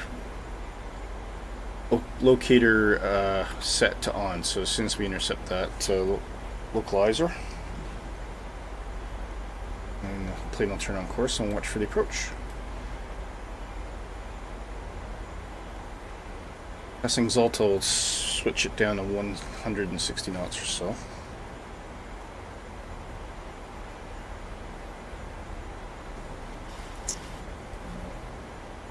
And there's nothing to see outside, that's for sure. What was that, Nick? I'm overhead at Gill at the moment, which is 5 miles away from Exalta. You're not on Exalta. You're just approaching Exalta now. I'm just approaching. Yeah, I'm just approaching Exalta now. Yeah, plenty of space. Good. Any go arounds are down. Well to done. you. Speaking of which way are we? 6 left, so 6 left. So it is a high speed. All right, it's a high speed exit and then loop back to terminal. Okay. There's only one way to get off the runway, so this makes it simple. Okay, plane has intercepted the localizer.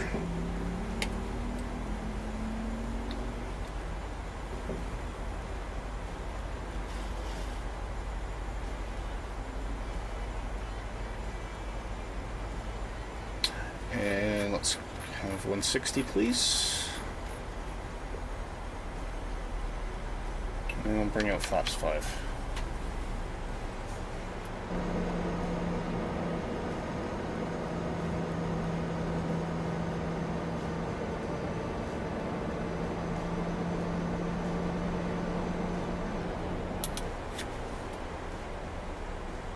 Oh, that was flaps 10 by accident. Knowing.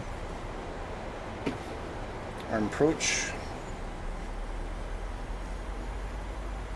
We have snow.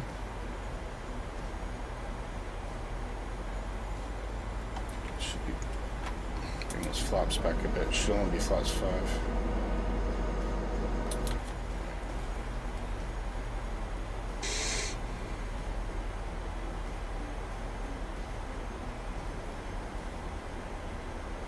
Okay, I'm down. How'd it go, Tony? Yeah, good. All done. Excellent. I'm at the gate. Just deboarding my passengers. Excellent. 9 miles to run. It's a bit offset.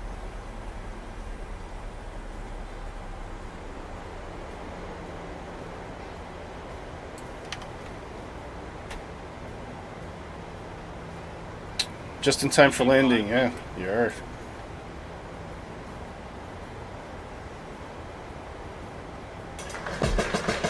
Oh!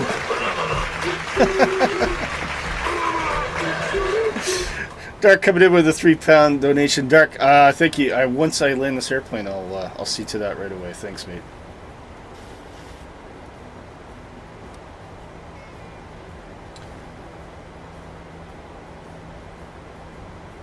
Six miles, gear down.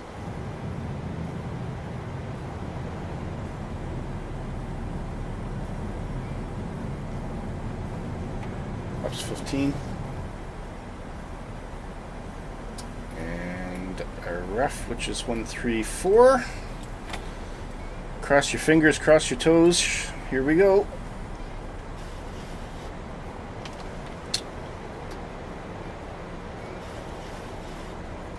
Box 25. Runway vacated. Box 30.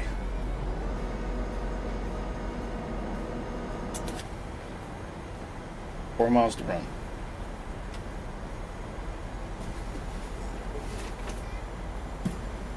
And I can't They've see. just spot over here, Nick. Man, Where are you at the south of the airport, yeah? I'm over near the control tower, if that helps. Let me stop. Yep, gotcha. Alright, let me turn. I can just starting to see shoreline in Montreal here, but no airport as yet.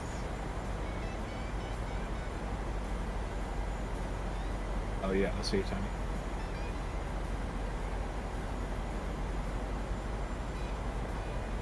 Oh. There we go.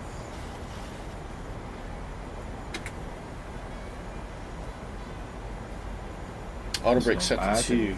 Speed brakes aren't. Okay, I'm on final, guys. Tony and I were the last ones to leave and the first ones to arrive. It always works out that way. I'm always last one in somehow. Oh, snow. I can see the snow now. Right, visual of the runway.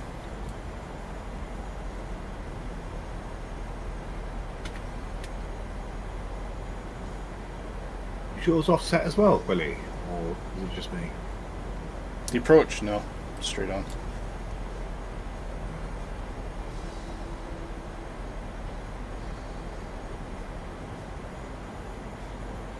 Stu's away. See y'all. Take care, Stu. Good to see you, man. Thanks for coming by. See Stu. Oh, Stu. 1.5 miles. Going auto.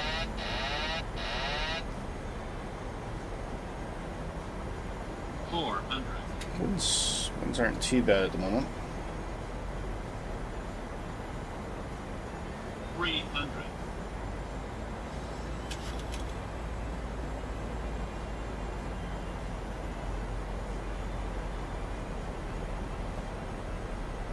200. Approaching minimums. Oh, 100.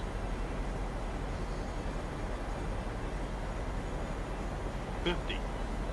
40. 30. 20. 10.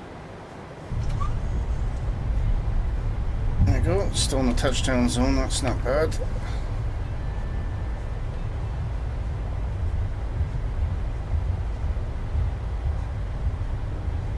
A little bit slight crosswind when I was coming in there.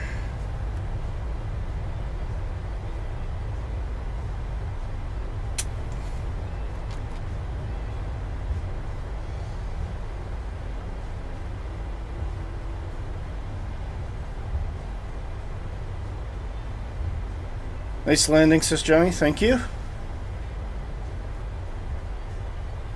Something's amiss with the ILS. Dark seems to think that too, actually.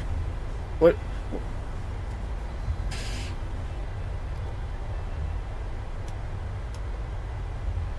Oh.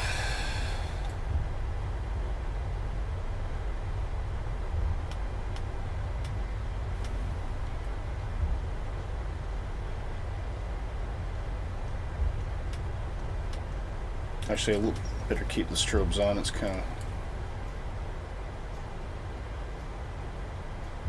low visibility, isn't it? yeah, it's pretty rubbish. Well, that's what we were expecting. Bluga says very nice, thank you.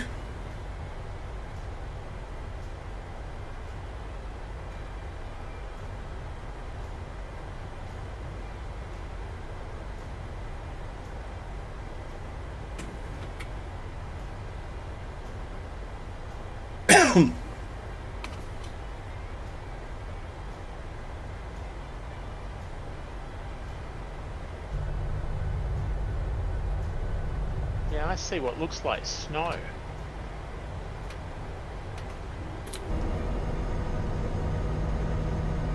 Yeah, well, it should be snow, in theory.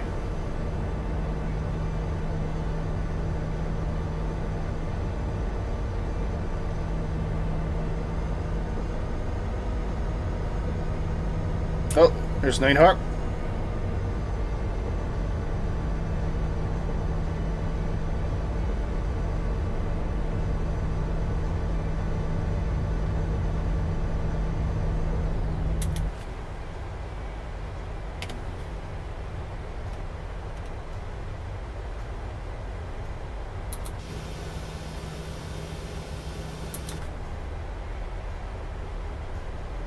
Oh, where are you guys sitting at the terminal then? Yeah, right under the control tower. North of it or south of it?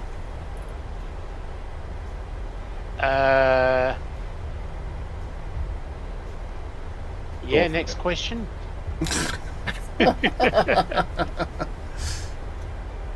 Taxi south, and then you'll see the control tower, and we're north of the terminal building.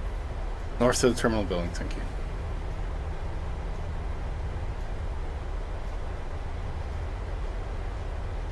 Come on, Johnny, don't give me crap, man. It's late.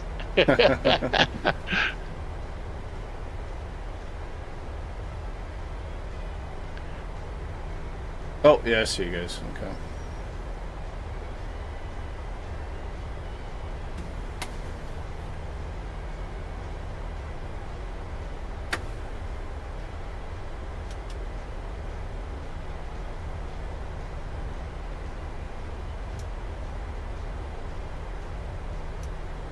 My passengers are almost disembarked, so once they are, I'm going to disappear.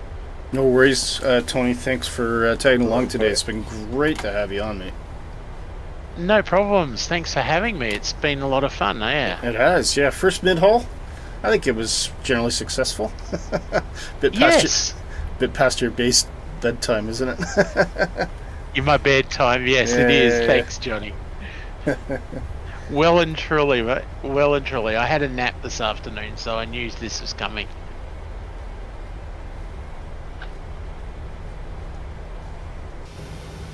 Oh, it's always fun, Johnny. I enjoy any of the streams.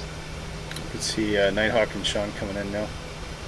Yeah, we all kind of arrived, pretty close together, but spaced out reasonably well, I thought. Yes.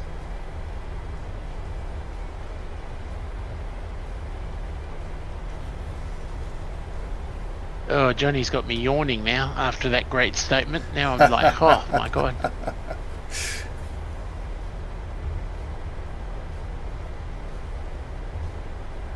So we'll get a good look at this airport too before we sign off. This is Montreal. Welcome to Pierre Trudeau International Airport, folks. Named for Prime Minister Pierre Trudeau. Served as Prime Minister of Canada in the 1970s and 1980s. Early 80s. Any relation to the current one? Yeah. That was Justin's dad. Oh, really? Oh, wow. So.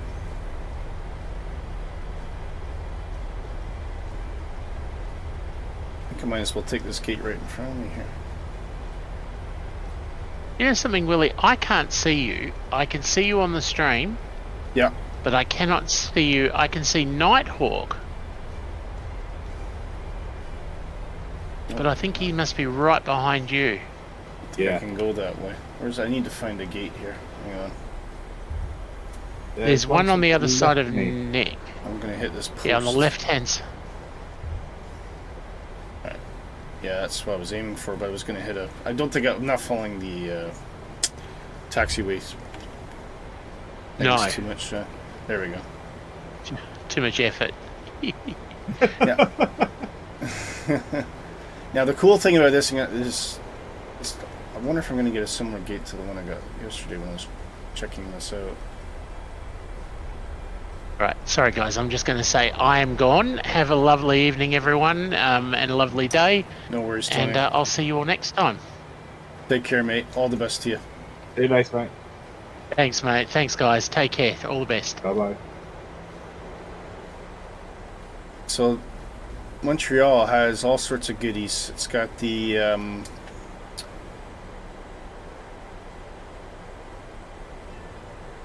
the gate guidance. And the I don't know if you've seen this yet, Nick, but the jetways you can hear an alarm noise when they're moving, which I've never seen before. Yeah, I've got that. That's really cool.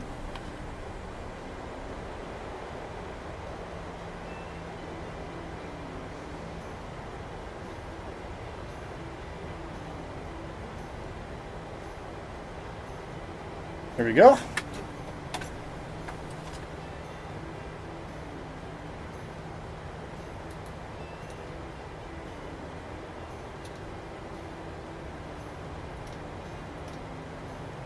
Engines down.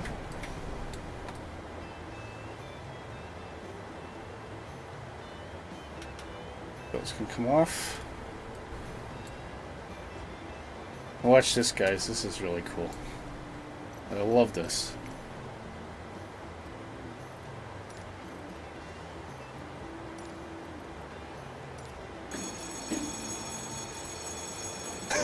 Isn't that neat?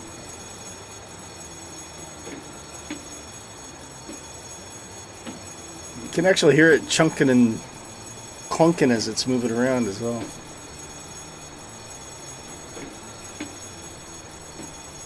MK Studios, available at Orbx. And let's get a proper look at it. So this is obviously in the bad weather at the moment. It's cool, isn't it, Dan? Look at this, guys. And it's a big airport. Wow. So let's take it to daytime first. Clear the weather out. Just so you can get a really good look at it. Yeah, so this is MK Studios that does this one, CYUL. Amazing detail. Just absolutely incredible detail.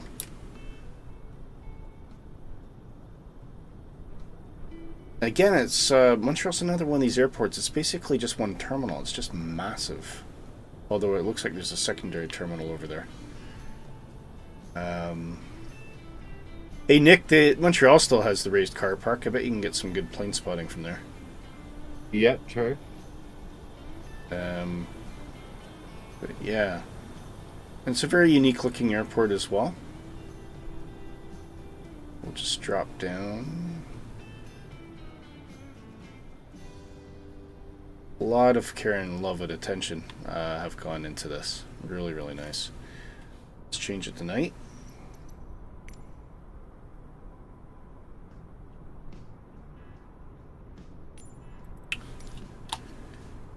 And have a look.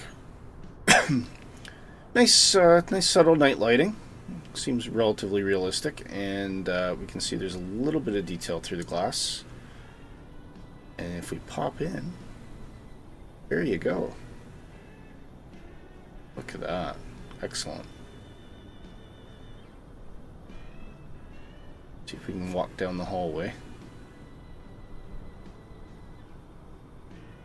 So yeah, really, really good.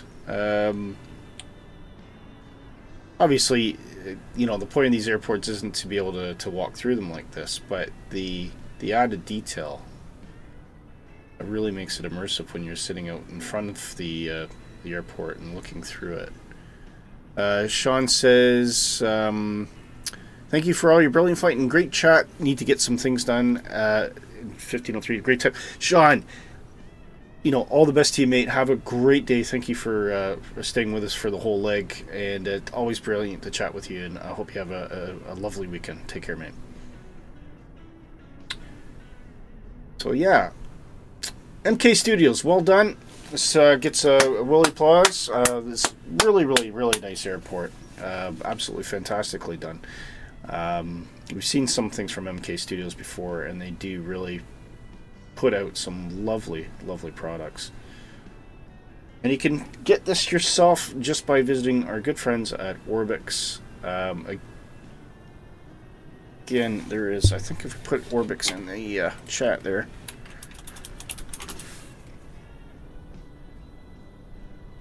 That should give you a link. Click on that link, go check them out. Lots of good stuff. Fantastic scenery and some airplanes as well. There we go. There's everybody all lined up. Fantastic. Well done, guys. Thank you for staying with us all this time. Nick, you still with us? Yeah, I'm still here.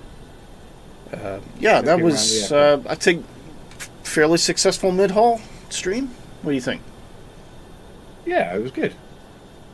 I really enjoyed it. And it was great to have Tony on board. And Dark, always great to see you checking in. And of course, we didn't remember, you know what? Well, we're forgetting. We got a donation from DarkFury. DarkFury, I owe you one of these guys. Here we go.